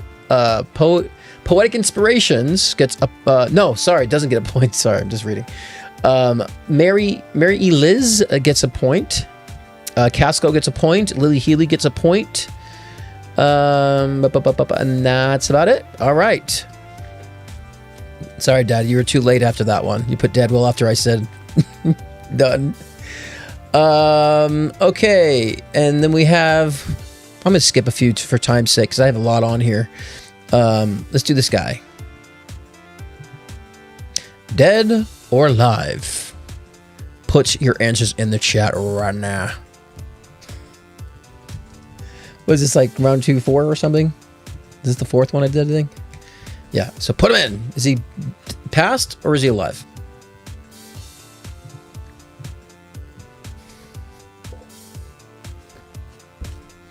Some of y'all thinking too much.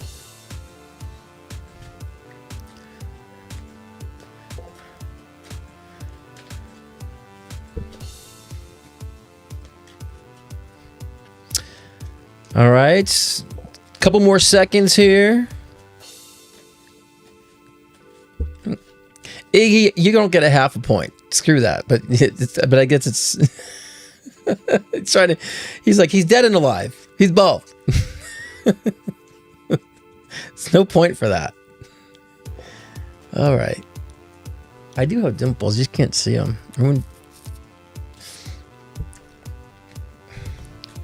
Okay. All right. We're gonna end this round here. And round 2, 4. Okay. So this is Pham Tuam. And Pham Tuam became the first Vietnamese astronaut when he flew aboard a Soviet space mission in 1980. And drumroll, brum, he's alive. So whoever said alive gets the point, and we'll go back and we'll see.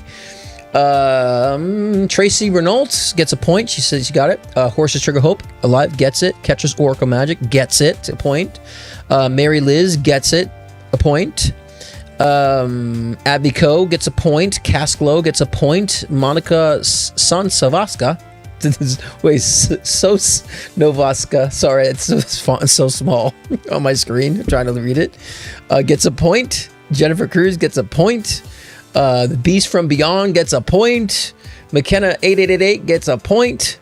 Lily Healy gets a point. And you're right, Ketra.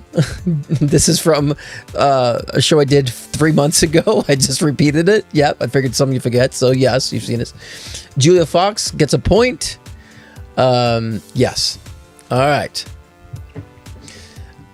The final one for this section here is dead or alive. What do you feel?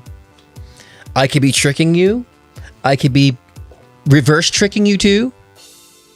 So, or I could just be like, whatever about it. Dead or alive. Go. And David Cruz goes as well. Put him in the chats. I like some of y'all very, very trying to be nice. Like, oh, passed. You know, the night of saying he's dead.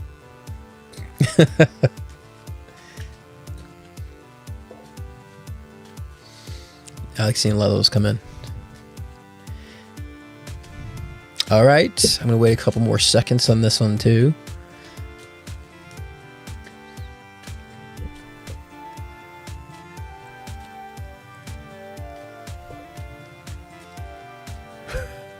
Super alive, Iggy says. All right, couple more minutes, or seconds. I don't have all these minutes to end. 2-5. Hopefully, I'm trying to help need to count all this. Okay. All right. This young gentleman is Johnny Ballawing. And Ballawing once had held the Guinness record as the world's shortest living man. So he's actually 27 years old here. So he died in 2020 at the age of 27 due to complications from pneumonia and infection. So, yes, you might think he was a child. That was actually 27 years old there. With that, Zeev. So, James gets a point. Miss Cat gets a point. Ketra gets a point. Tracy gets a point. Monica Sonzavaska gets a point. Sorry if I'm pronouncing that name horribly. Jennifer Cruz gets a point. Rocky gets a point. Pamela Johnson gets a point. Poetic Inspirations gets a point. Some of y'all have been very consistently accurate on this. I'm just gonna say. Iggy gets minus a point because he said super alive. No. So you get I'm just kidding. No minus a point, but you should get a minus a point.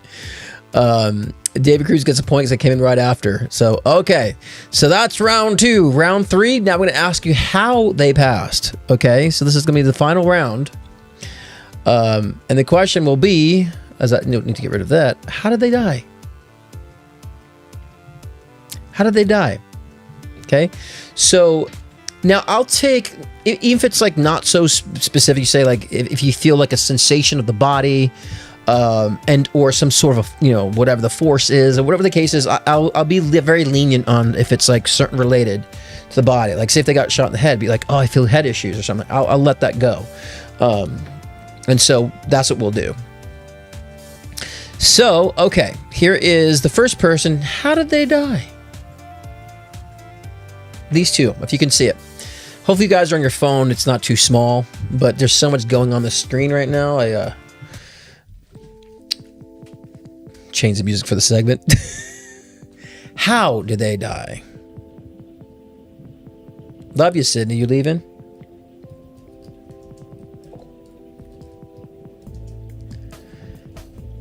Okay. James will get into final round because I just put that too late. Final round 1. How did I? Just like look at the people. Try to see what you see. And it doesn't. You could be on the direction. Doesn't have to be so specific. Don't try to be so specific, right? But what do you see? What do you feel with their passing? And just so you know, even as a picture is really difficult. Like I can definitely read a person, but pictures could be difficult. So don't be too hard on yourselves. Okay. All right, and I'm going to wait a couple more seconds before we close this down.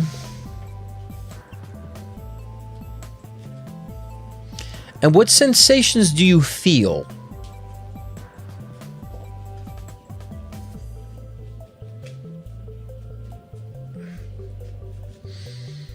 Okay, all right, I'm going to end this here. Okay, time's up.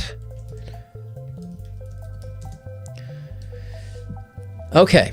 So this is Dean Yakov Shashami and Starv Harari died trapped inside a basement elevator during flooding in Tel Aviv in March 2021. Officials launched an investigation into their deaths, suspecting someone had killed them. However, they determined the deaths were accidental, saying that the rainwater grew at such rapid speeds that they could not escape the elevator to safety. So that is how they passed. So let's see if anyone got anything close to maybe drowning or something of that nature. Which I said here.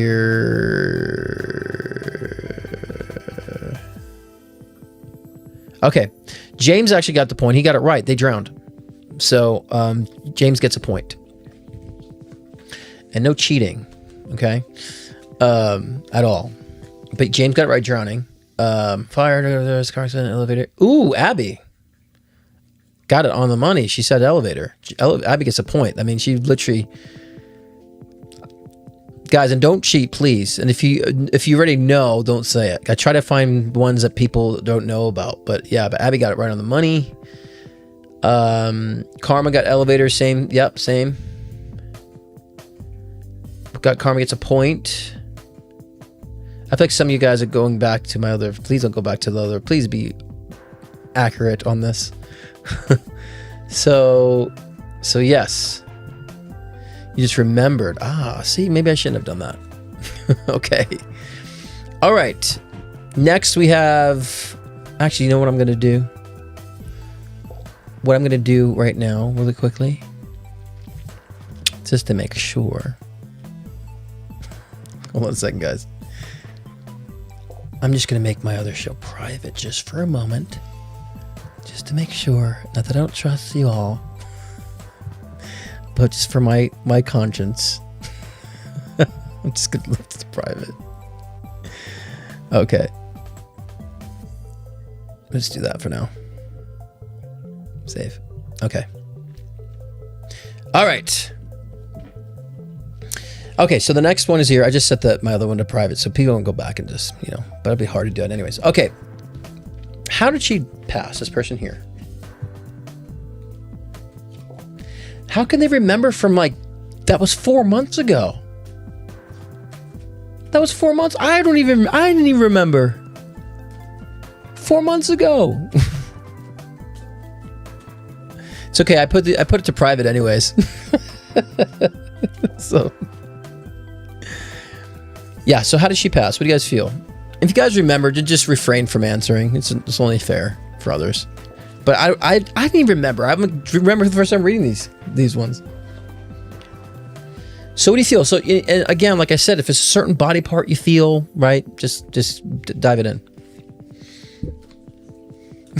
I was kind of being lazy. I had so much to do. I'm like, I'll just revisit the ones from last time, because who's gonna remember? I don't even remember. Some of you guys have a good memory.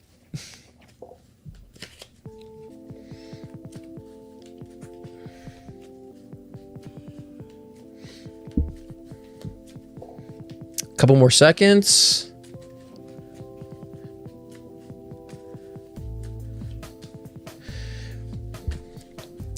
Okay. And FR. I'm just put FR, Nina. 2. NFR. Just put NFR2.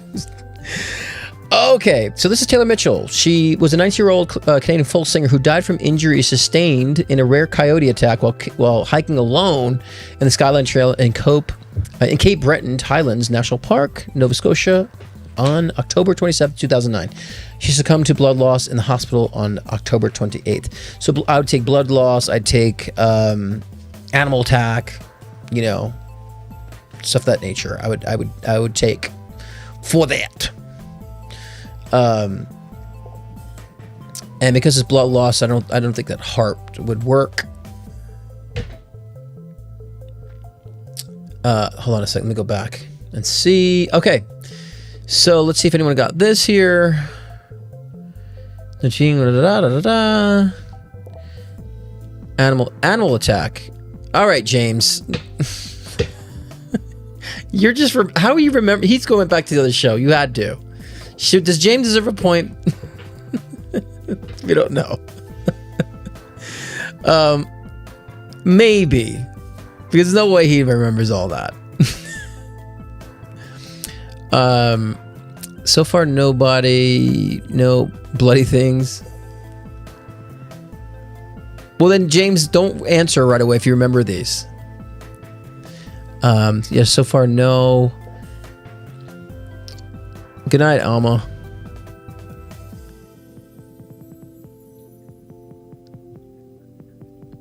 You remember? How do you guys remember these? I don't understand.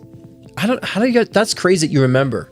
So James Ketcher, if you remember, don't answer. I'm surprised though that you guys remember. That's crazy. I didn't even remember until now. Some of you guys have killer memory. That's really cool. Yeah. So James and Ketra, if you remember, maybe wait till last. I'll give you a point for remembering. Yeah, but just wait to answer last. This way people don't pick up and start doing that. If that's cool.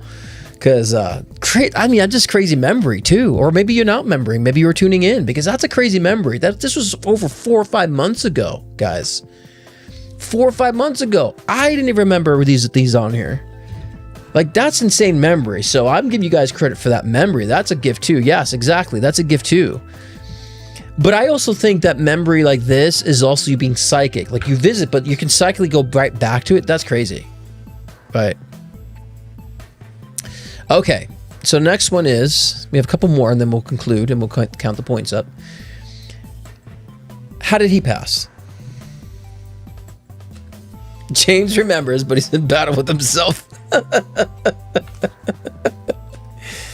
James remembers, but he doesn't remember why he's here in the first place. James, do you remember your purpose? James, do you remember the purpose? I'm kidding. Okay, so just what do you feel? What do you see? Is there any body parts involved? Is there a location that you see? Any objects? You know? And Mary, can you elaborate more too? Because that sounds, that's very vague. Can you elaborate more on that a little bit? Could push a little deeper on that so it's less vague.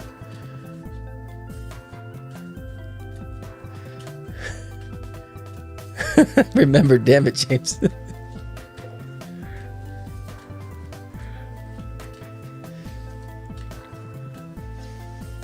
So think what you feel.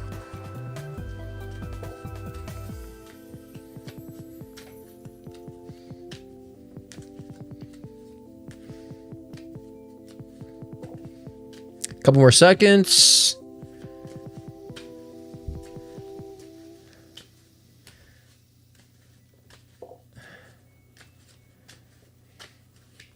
Couple more seconds.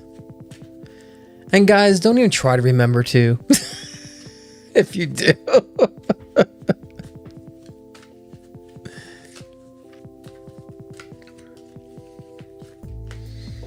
Almost done. Okay. We'll end this one here. Time's up. And final round part. What is this? 4. We'll do 2 more because the time is getting a little extensive here. Because of the glitches. And I went long in my rant earlier.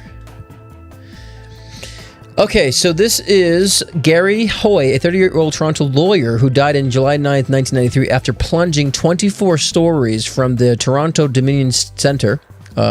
He was demonstrating the strength of a window glass to students by throwing himself against it. While the glass held, the frame gave way, causing a fatal fall. So,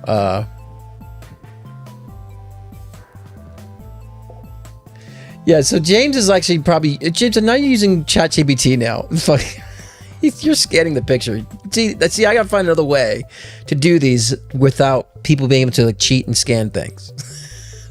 He's using his phone, taking a pic screenshot, saying, "Who is this person?" So that's what I'm just gonna do. We're gonna do the random cards in the future because people are just gonna scan the picture at this point. Okay, so you know what I'm gonna do this? I'm gonna do it differently now. Being that you guys can have different tech things, you know, to look things up. Let's do it differently.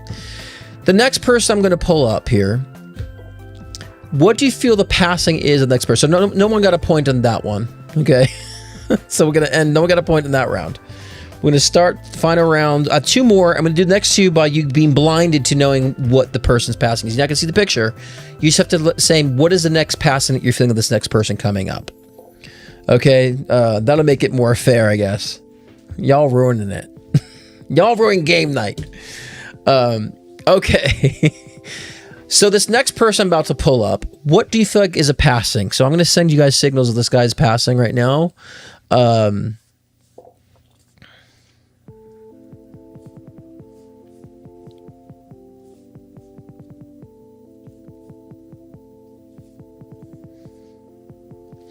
Okay, so what do you feel for this next passing?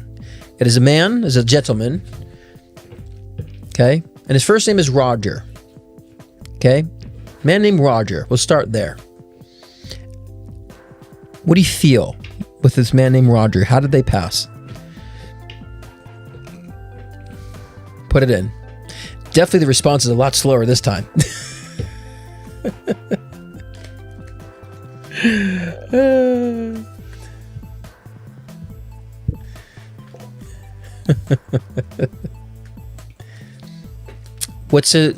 you guys can sense a location of even where they pass, like that's something I'll also take as well.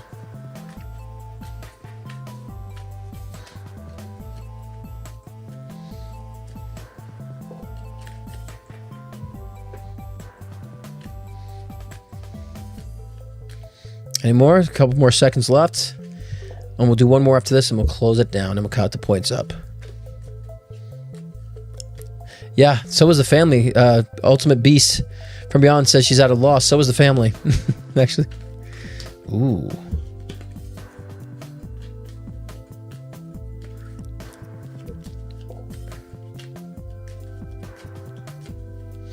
All right.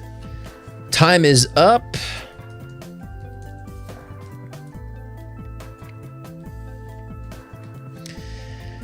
Okay, so here we have, this is Roger Wallace died on Monday, January 26. Make sure this guy is doing it. See, now that I want to show the pictures, James doesn't remember. See? I'm kidding. This is Robert Wallace, died Monday, January 26, 4 days before his 63rd birthday. He had just come home from a double shift at work. He spent the hours working with police, firefighters, and paramedics, find and help people who were hurt or trapped during a massive snowstorm. After he got home, he began clearing the driveway and he was found dead in his truck, his family wrote. So I would take heart, stroke, organ failure, because it was kind of mysterious. And so I would take any of those. And I also would take suicide, because I feel like that's a potential there too, because I feel like they didn't want to put that in. So I do feel like there's a little bit of that involved. So anyone who said those three, I would give a point to. And I'll give Karma, Horace Sugar Hope, a point too, because I didn't think he could breathe either. So I think that's on the money there. Surfing accident, no. Heart, chest, I would give that to Abby for sure. See, I don't know if there's blood clots in that, but I don't feel that. It felt more heart. I'd give it to Lily too, and definitely Miss Cat, organ failure, heart attack. I'd give that to Miss Cat as well. Those two. It was a snowstorm. But Abby Code, nailed it. Heart, chest in the car. That's definitely Abby got it on the money there. Illuminate Pro got it on the. You were too late, Illuminate Pro. Wish you got points from earlier, but yeah, I definitely got that as well. The car, we'll give him the point there. I'll give it to Miss Cat because I believe it was a heart attack too. Just wasn't in Europe, but I don't think it's in Europe. But I'll give it to because it definitely was a heart attack. Car wreck or bridge. He was in his car. I don't know if I should give that a point or not because it wasn't a wreck. Yeah, I can't give a point to that. Close. If it was in the car, it'd be different. But the bridge, I don't know. Nina, you make a decision if Rachel May should get this one. It says car wreck a bridge, but it's more heart related, and he was in his car. So Nina, you can decide for the point on that one. I don't know what to go with that one. All right, this will be the last one because we need to move on with time. It's late, and I have some live readings to do. That's not the person. Okay, the next person pull up, which is not the picture you just saw. What do you feel of this person? How this person died? What's your feeling, sensations? Put it in now. Start, final. Start, final. This is the final, and all. So this next person I'm about to put up is not the picture I accidentally put up. It's another person. His name is Brian. The last guy I put up was Philip, the one you thought he was reading. It's not him. His name's Brian. How did he pass? What do you feel? Put him in now, and this will be the last.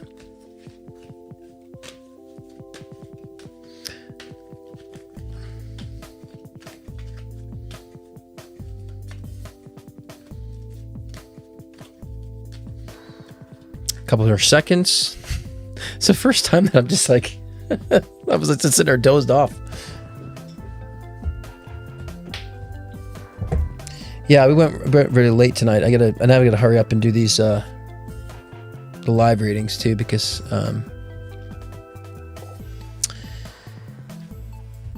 and sensations, guys, too. Whatever you feel, sensations and all that great stuff.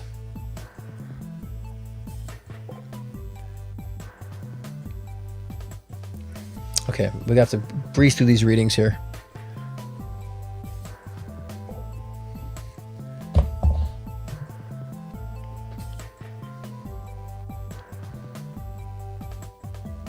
All right, couple more seconds. And we got to close this out.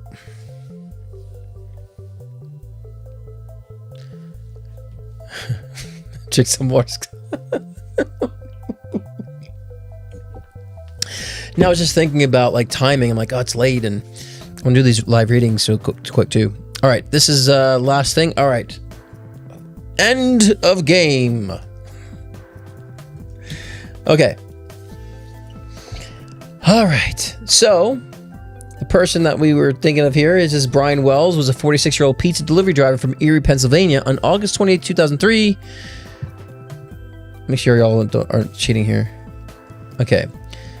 And August 20, 2003, he entered a PNC bank wearing a metal collar bomb locked around his neck and demanded money from the teller. After leaving the bank, police stepped him in a nearby parking lot where he had told officers the bomb would explode unless he completed a scavenger hunt to unlock it.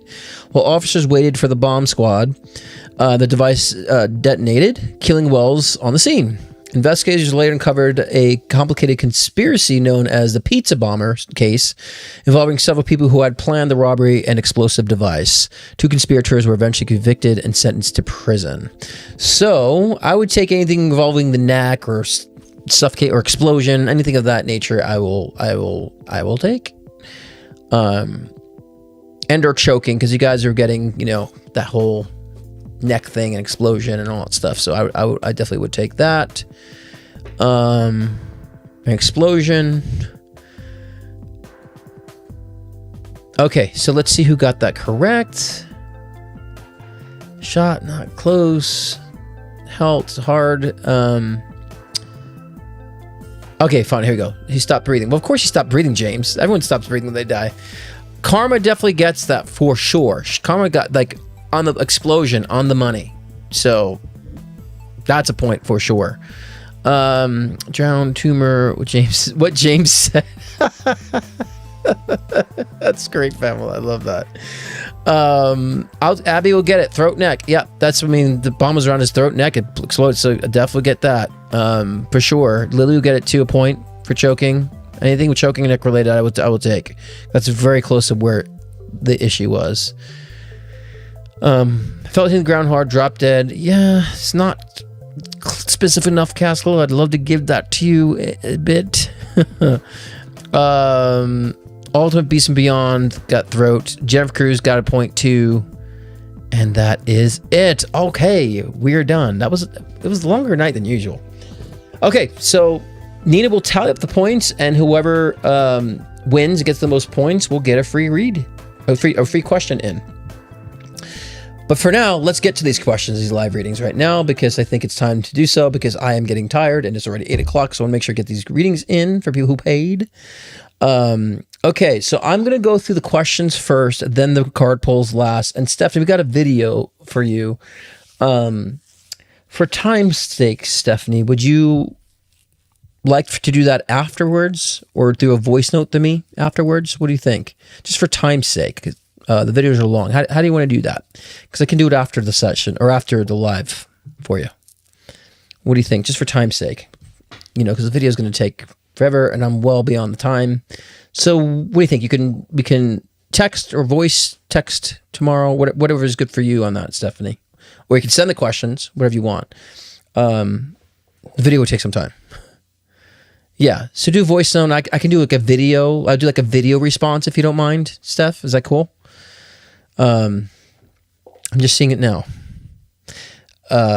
So you can send me a voice note question, and I'll do like a video response for you. Is that fair? Because we're close like that, right? But yeah, I'll definitely do that. Okay. Rachel, we have another. Okay. So Rachel says, what's the most important thing coming through for me to be aware of and take action on from source at this time? I feel my higher self wants to share something with your viewers as well, so please share what comes through. Thank you. Oh, that's interesting. So let me see, Rachel. First question of Rachel, what's the most important thing coming through?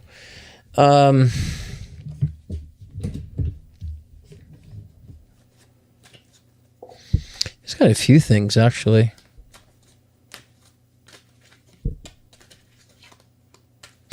It's interesting. A lot of what I'm finding with Rachel is working with children, love for children, working with children, even connecting art with children for some reason. Perhaps even if you were to learn how to do art therapy with children, that's what I keep, the first thing that I see when I tap in is that. And somehow teaching in a certain way like that with children. And using art as therapy for children somehow. Right? Because there's that education teacher vibe I feel with you that needs to be expressed in that way. And finding ways to be productive. It's also even with children that perhaps might even be nonverbal in a sense too. That's a huge pull I feel. Again, this is for Rachel Mayfield. And I think just there needs to be, there's a purpose for this. And if you haven't made the realization of this yet, I feel like that will come about as well. And there might be also a move or relocation or a newness of home, because a lot of times I get the new home energy. That could be that you have a new home, go to a new home, or just redo the home in a new energy, because I'm really sensing new home energy, new expression with home, new foundation and home experience. So, and that could potentially just be that you're looking to move at some point too, within the next 6 months, I would say 6 to 8 months. To where you're like, I just need a location. I want to find another location. So I feel a sense of that, abroad. And I heard making time for relationships too. Like making time for relationships, like more like romantic and the lover relationship, like in just intimate relationships, making more time for that, settling in with that, more intimacy, the focus, right? Not so much on people, but focus on solo and intimate relationships. 'Cause I feel like your home life and the romantic life, love life shifts. I like to say blossoms, maybe perhaps more. The next 6 months as well. I feel a blossoming of that. Finding the right space, not just literally, but figuratively and metaphorically. Like you're finding the right space and things. But they really want to encourage you, this working with children and utilization of art therapy.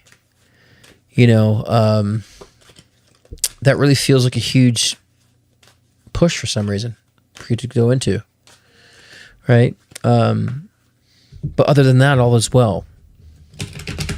All is well, with that. So I would definitely take heed on this. The only thing I feel like, that would need anything people can hear as inspiration, especially if there's people that want to work with kids and they feel that, or feel inclined to move out of location. I think people will pick up on inspiration when it comes to that. It's about finding the right space and not being so broadly focused with terms of people, but more intimate. And not that you're not, just saying, there needs to be more emphasis on that right now. Okay.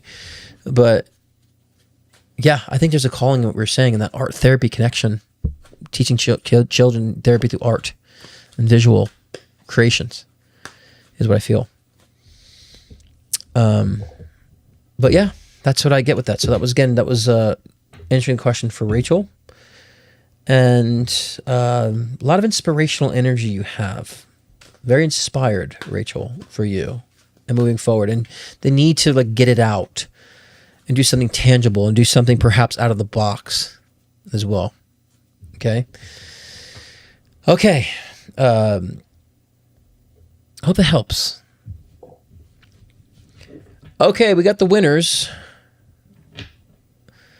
We have tied with Lily Healy and Karma, and Catch Origin Magic tied Abiko and James Porterfield. So first place is tied with Lily and Horse Trigger Hope, and then the second is tied with Catcher's Oracle Magic and Abiko and James Porterfield. So so tied Wait, I'm confused. Okay, first place. Okay, second place is Ketra. Third place is tied with Abby Coe and James Porterfield. Okay. But Lily Healy and Karma got first place. So, being that we're short on time, Lily and Karma will get a free question for next week's show, and which will be a delight because next week's show I will have Heather back on and we'll be doing tag team readings. So, you all will get that in. So, when you do a Venmo question for next week, Karma and Lily, just put like a 0.1 cent.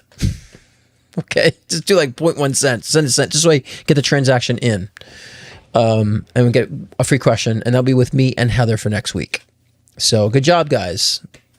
You know, I could have sworn Abby would have been first because I saw Abby hitting the nail on the head in that too. But I'm not surprised with, you know, Lily and horses either. And Ketra. I'm not surprised with that at all. So good job, guys. Good job, everybody. You know, remember these are very difficult. These you know, these are probably the hardest things you can do. It's easier to sit down and read a person's soul. It's easier. These are more challenging, but they're good tests, right? Because this isn't really, psychic is more tuned to souls and soul trajectories and all that stuff and collective energy. You know, random card pulls and you know, pictures, more challenging. But they're great boot camp, you know, great boot camp. But yeah, you guys rocked it. Okay, let me get through these questions. So next we have a question from Lily. So remember, Lily, your question next week will be on us, and that you'll get the dual reading from me and Heather. So remember that for next week, okay? Lily and Karma. Okay. But Lily's first question today is, any advice on how to create more sovereignty root health for myself while in a relationship with my friend, Jake, a relationship which has inherently taken the health from me at times? Let me see. I think you're gonna know this answer, Lily, for sure. I think you're gonna really understand this. But let me read Jake's energy so I can be more specific about it. Yeah.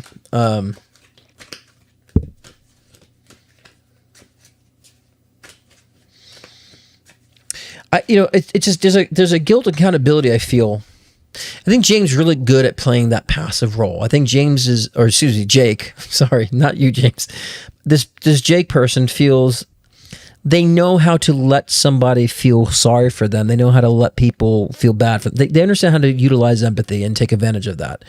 And so I really feel that in this case with Jake, it would be best that you understand when he's doing that and not to appease that and not to feel responsible for that. So it is about setting a boundary for that. You know, because you just basically set it for yourself. Like at time he takes the health from you. Well, he shouldn't be taking anything from you, nor should you be getting that up, right? And so it's about setting a foundation and for yourself understanding what is my responsibility here in this relationship and what isn't my responsibility in this relationship, and why. Like I was saying in the beginning with the collective read, like what is the purpose of being responsible for him? What is the purpose of pulling your energy? Like finding a better foundation and being more clear and specific about what this dynamic really means, because he is preying a little bit on your empathy, you know, and I think he does that with a lot of people, you know, so the root, the core foundation health that you want to create is for, I don't need to be doing these things. This is how I show up in a relationship, but also understanding what you deserve in return in this dynamic too. What is he providing in this relationship, right? In this friendship? Because otherwise, if it's off balance and it's that simplistic and you know it's off balance, then you probably need to stop, you know, investing more into it, right? And pull back if he's not investing in things that you have to invest. And look, there are certain relationships to where, you know, we need to be primarily there more for somebody, right? And that happens. You know, sometimes they might need your help more. They might be in a down spiral, whatever the case is. But with this specific person, you know, you have to understand when it calls for that and when it calls for not. Because when it starts pulling from you, then there needs to be a barrier that's put into play. And so almost like outline this relationship and where you give and where you don't give. You know, outline that relationship. You know, and say, these are things I'm not going to respond to. These are things I will. These are things I'm not, you know, and just knowing yourself more what your threshold is. I mean, it's pretty simple, right? And so, but I think he has a good way of making people feel sorry for him and you know, kind of not consciously doing this, but like preying on people's empathy a little bit, you know? So that's how I would navigate that. Like, just write down, this is what he pulls from. This is where I don't need to be susceptible to. I don't have to feel guilty for this or feel bad for that. Like, look at the structure of that, right? Okay. Next question is for Colleen.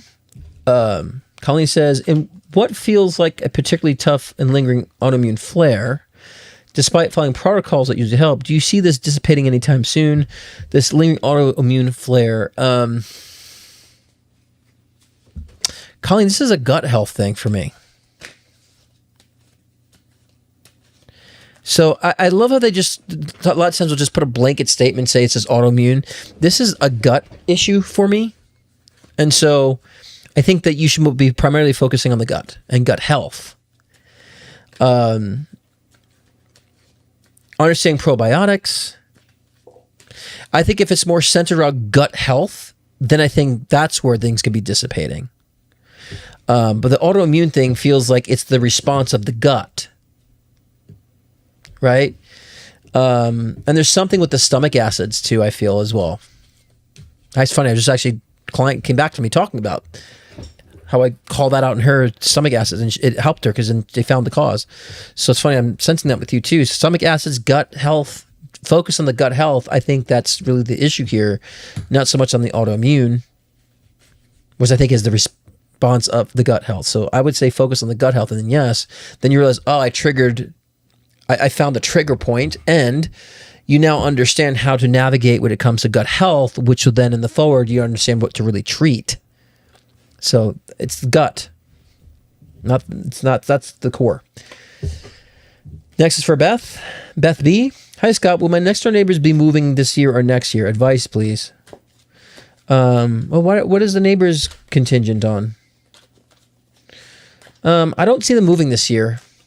No. I do see perhaps next year they might move or have like a secondary place to where they're not there as frequent, but it doesn't feel like they're completely detached. But I definitely don't see a move this year. It feels like more like next year they either have a secondary place they spend more time at and less time there. I do sense that. But I don't see it happening this year. There may be like projection or try to, but then it falls through, but then they're just like, okay, let's wait on it. And then they do something else next year. That's what it feels like to me, Beth, in that regard, so I'd pay attention to that. James is catching stray. LOL. For a second, I was like, damn, what did I do? Yeah. James is catching some strays over there. Duck, James, duck. Okay, and then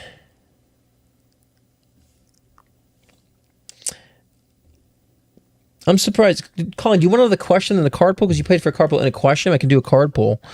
And whoever said I have new cards, I think that was Ketra.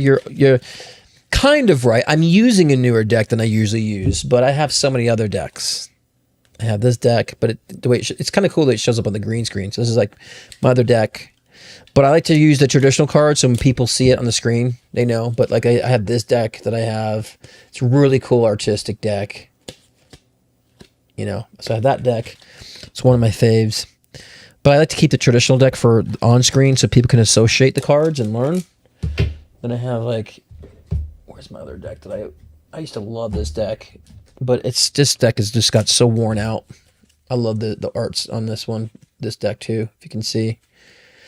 Oh, this is when I first started doing my live shows. This deck was worn out, so I don't use it anymore because even shuffling them hard. But those are my favorite. That's my favorite deck. But I really can't use it anymore. I have to order another. And then I have a few others that are just very different. Some are very kind of old school, vintage. Like that. I'm not gonna pull them out. And then something like this that are weird. So I have a lot of different decks. But I'm just using this traditional one. It's a cleaner deck. It's a cheaper deck. But when I show it. But okay, just an additional card pull for Colleen. Just make sure you're focused on the gut. Okay? Maybe I'll start using those on there.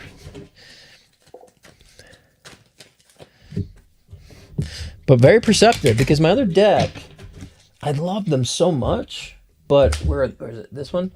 But they kind of have this holographic type of like covering on it, but like it's just worn off over time, so they don't like shine like that 3D effect. So I have to order another one of those too. But all right, additional card pull for Colleen.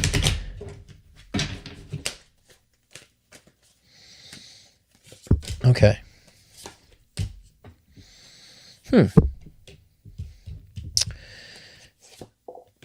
So, Colin, you got the two of swords, 5 of wands, and the death card. So maybe I should put this here. So basically, the read for me is just saying that you got to make a choice, right? Are you going to trust? And the death card for me is really more about the transformation into spirit, in a sense of relying more on your intuition, relying more of your spirit in this context. So you're either going to listen to everybody else, or you're going to trust your soul and spirit to say, you know what, my intuition's saying this. Kind of going back to the gut health thing.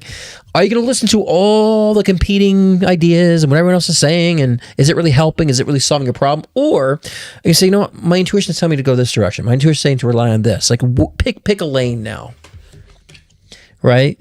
Because I'm just sensing a lot of distortion and conflict and a lot of noise from a lot of different people and just conflicting ideas. And I think that might be influencing your decisions on things or your view on things. And we're saying, like, you need just to close that noise and shut that noise down. Your intuition is going to lead you in a better direction with better information, or at least to better people that can express it to you in a way that's tangible, right?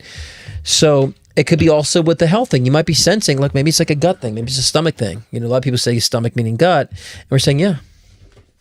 Look there, practice intuition, okay? In conjunction to, so I think that's on par with that. Next, finally we have a card for Kate. Those who are just joining in now, some people come like the show's late. We're just closing up the live reading section. So start from the beginning, watch the large rant that I did earlier, okay? And participate in the psychic game show that we did. And see how you scored. See how you did in that. And then enjoy the massive glitch I had in the middle. So. All right.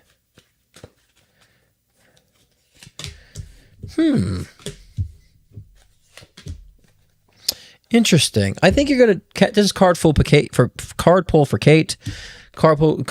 Kate, see, I'm getting tired. Kate got the 3 of Pentacles and the 6 of Pentacles in reversed. A lot of Pentacles. And the 8 of Pentacles upright. So what this is saying is kind of encouraging, but also predicting that, one, I feel like some point this year you will find some sort of a hobby or some sort of an interest to dive into with a different community of people or different people, you know, some sort of skill or trade that you will learn and start developing. So I feel like a huge interest come into play here. And it's almost like saying, pull back a little bit from what you do for other people. Pull back from saying, well, you know, I got to be this for people. I got to do this for what? Not so much about doing it for other people, but doing it for yourself. So I feel like there's some sort of skill or trade you might pick up on, or some sort of hobby that you might find that's will also integrate you into a community of people, which feels kind of cool to me in that sense. So anything that you feel out of the box, you feel drawn to, follow it. Follow it, because I feel like even just that idea or the connection to or diving into it, even if it seems, you know, silly, follow that, because I feel like that's going to connect you with the community of people, and pull back from saying almost on the expectations of other people too much and being overly generous with how you need to be for other people versus like, hey, I want to do this for myself. So that's the emotional part of that. But I feel like some sort of new trade or new interest will come to realization, you know, sometime between now and the end of the year. And we're saying, go for that. Go for it. You know, as simple as that sounds. Go for it. You got it. Make sure I got everybody, because Stephanie will get her to hers after. So, which is because that's time. Let me just double check PayPal, and then I think we're done. We'll conclude the shizzle. And so, yeah, next week, guys, we'll have Heather back on, and we'll kind of shoot the shit about certain things, and then we'll be doing tag team readings again, just like she'll be doing the astrology, and I will be doing the psychic reads for that. So that'll be fun. And so again, Lily and Karma, you get free questions next week. So remember, put them in. Just put like a penny just to get the question Venmo, and then you'll get some a free question with both of us. Isn't that cool? What a good time to win, right? We do have a balance to PayPal here, so let me just read these real quick. Okay, Felicia says there's no question. So Felicia, if you could text me that question, that would be great if you're there. Okay. And then the next question is for Kathy. What's coming ahead in the next 6 months and in love? And in love. Thank you. Much love from a Libra. Well, that's a lot. What's ahead for the next 6 months for a couple of questions. But we'll kind of narrow that down a bit because that's like a whole read's worth, right? So, because that's a lot of information in the next 6 months. But specifically, I think you're asking more so in relationships. So let's look there. What I see with relationships in the next 6 months, which I'm glad you're saying 6 months. Ah, look at that. Okay. Okay. It's interesting in the next 6 months and going even into like February, March of 2027.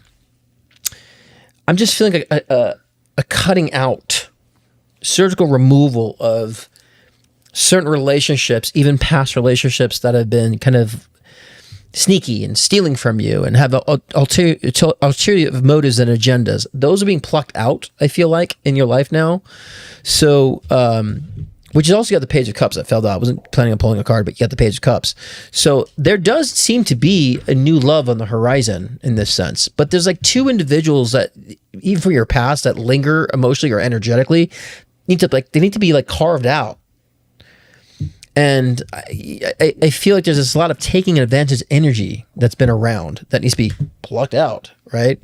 So I do feel for 100% that the Page of Cups is saying, like, I just feel like new love in like February, March of next year. You know what I'm saying? That's where I feel like things blossom. So probably like April of next year, a little bit before April. It's springtime, right? March is spring, isn't it? Yeah, I think because February's end of winter, March. So yeah, that makes sense. February, March. So like springing into a new relationship. I feel like more of that time it feels there's a new romantic proposition, if I can say it in that context. And so yeah, I feel like that's going to be a good time. But like this rest of this year is like plucking it out. These two energies gotta go. I don't know what it is. I just feel like they're like narcissistic energies, or they just want to take, or they're just very scheming in their plots and plans. It could just be also that you have to clear an energy from a past relationship. Just two in particular for some reason. I keep saying it also can be someone you're engaged with in the family too. You know, and also coming to terms with, you know, the father energy. I heard too. Come to terms with the father energy and or the imbalances of the father energy and that resurfacing. You know, not that there's anything so bad with the dad energy, but it might be like, you know, I've been kind of a little deprived this with the dad energy, so there might be some healing that needs to be done with the father energy. You know, so, but it's, you know, one of them feels like a family member energy for sure, like a family, and one feels like a past relationship, you know, and they got to go instead of resolve to, you know, but you will. I think a lot of this will, and you'll start realizing, you know, the engagements with these energies have caused me to be kind of emotionally isolated, mostly blocked a little bit because of a sense of responsibility, and you know, putting even just an energetic barrier and wall up between this. I just feel like that's still gonna. That's where the love comes in with this Page of Cups. This Page of Cups is like a proposition. Someone's like, "Hey, I've been singing for a while," or "Hey, like, you should be cute. What's your name? You know, where do you live?" So I feel like you get approached with love in that sense, you know. But yeah, I really feel that transformation for this year specifically, but like, yeah, next year for sure. Definitely see that. So, I mean, keep doing what you're doing, stay on the right track, you know, with all that, and keep allowing yourself to set those proper barriers. So yeah. Noelle, I love you. She says, just as my card pull, accurate as always, learning to stand firm in my own beliefs and intuition, even when it upsets others. Yes, that's the call, because Noelle too, please understand that when we're beside ourselves or in opposition, that fucks up. A lot of us come from the solar plexus. And if you're not kind of that disarray, then yeah, it's going to fuck with your gut. Right? But yeah. So Miss Cat, yes, please understand the chapter that you're in. Back to your reading again. Please understand too, like this healing phase you're in and its boundaries. It's what's opening up the doors and the pathways to relationships and love. So, but that does feel like it's around the corner. I think that you said 6 months for a reason, because I think you feel that too. So that you're reading too, like I feel like 6 months, like probably, So yeah.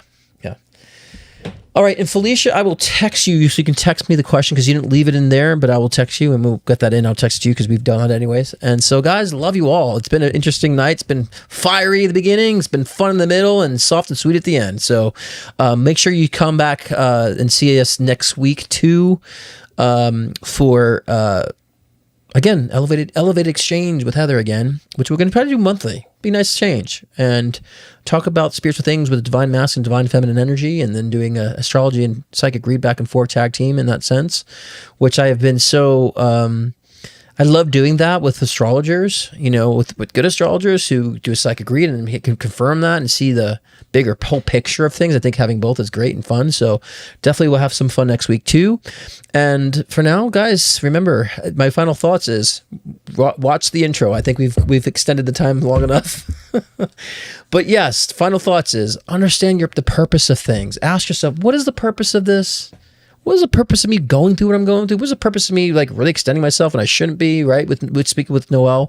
What's the purpose of trying to like please everybody else and conflicting ideas and listen to everybody? What's that purpose of doing that if I have intuition and I'm not giving that the purpose? You know what I'm saying? So think about that this week, because when the third and fourth week come about, you're going to start seeing people coming around, things coming around, the celebration phase of the integration phase, right? I've been saying. So you want to be ready for that. So it doesn't feel uncomfortable or unexpected. It feels organic, right? And inspired. And that's the most important thing. So, and that's it, guys. I appreciate you all. See you all next week. Remember, you're all the gods and goddesses of your own myth. What do you want to create? Much love. I'll leave you with one of my funny skits. Another one that I did. And again, yeah, for a one-on-one session, for those who don't know, scottcruzpm.com to book a private reading.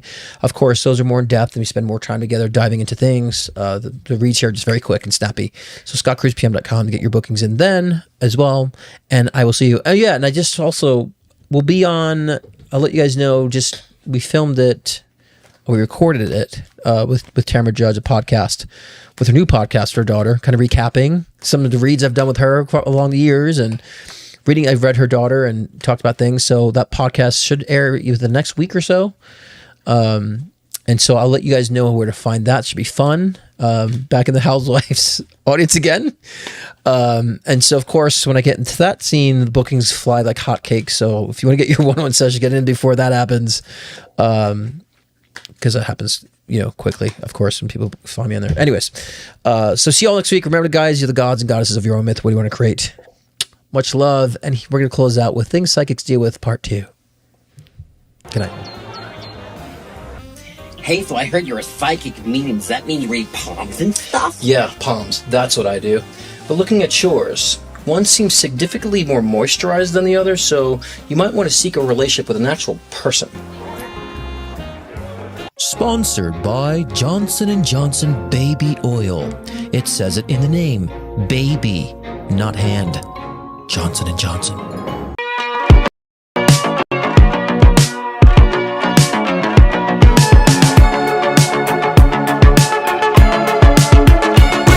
on a culture. Doesn't look like a Devin or David. David is his name. It's been so spot on. I don't know if you put it in the side of your end table or not. You still like something in your end table that you needed to do. Oh my god, we're crazy. Yeah. I don't know if she's showing me flowers. Like, relay them or redo them. These purple flowers. Oh my god, Scott, the flowers are right there. My orchids are purple. They completely are dead. Yeah. Did you even know? You nailed Episode. everything, every single thing. Listen, everyone, this guy is... There needs to be a connection with, like, a Native American ancestry. And they're showing me a turquoise stone. Yes. I just went to a Native American dance class and I wore this stone. Tell me something that he told you that came true. Everything he's predicted has come true. I just don't see it. So he doesn't have cancer? It's very possible. Oh, Tamara's psychic who first questioned Brooke's cancer. Scott Cruz. Oh, there you won! You won! You better question yourselves. We're here to bring enlightenment, not confusion. You might encounter negative aspects of self, but that's a freeing experience. Because then they start realizing that they can't think outside the box. And I say, if you can't think outside the box, then who's the stupid one here? We've all co-created this matrix. So if you don't like the matrix, that's you saying that you don't like your own reality, what you're creating for yourself. So we're all equal participants of the creation of this matrix. I don't just come on here and talk shit, repeat shit. I'm living it.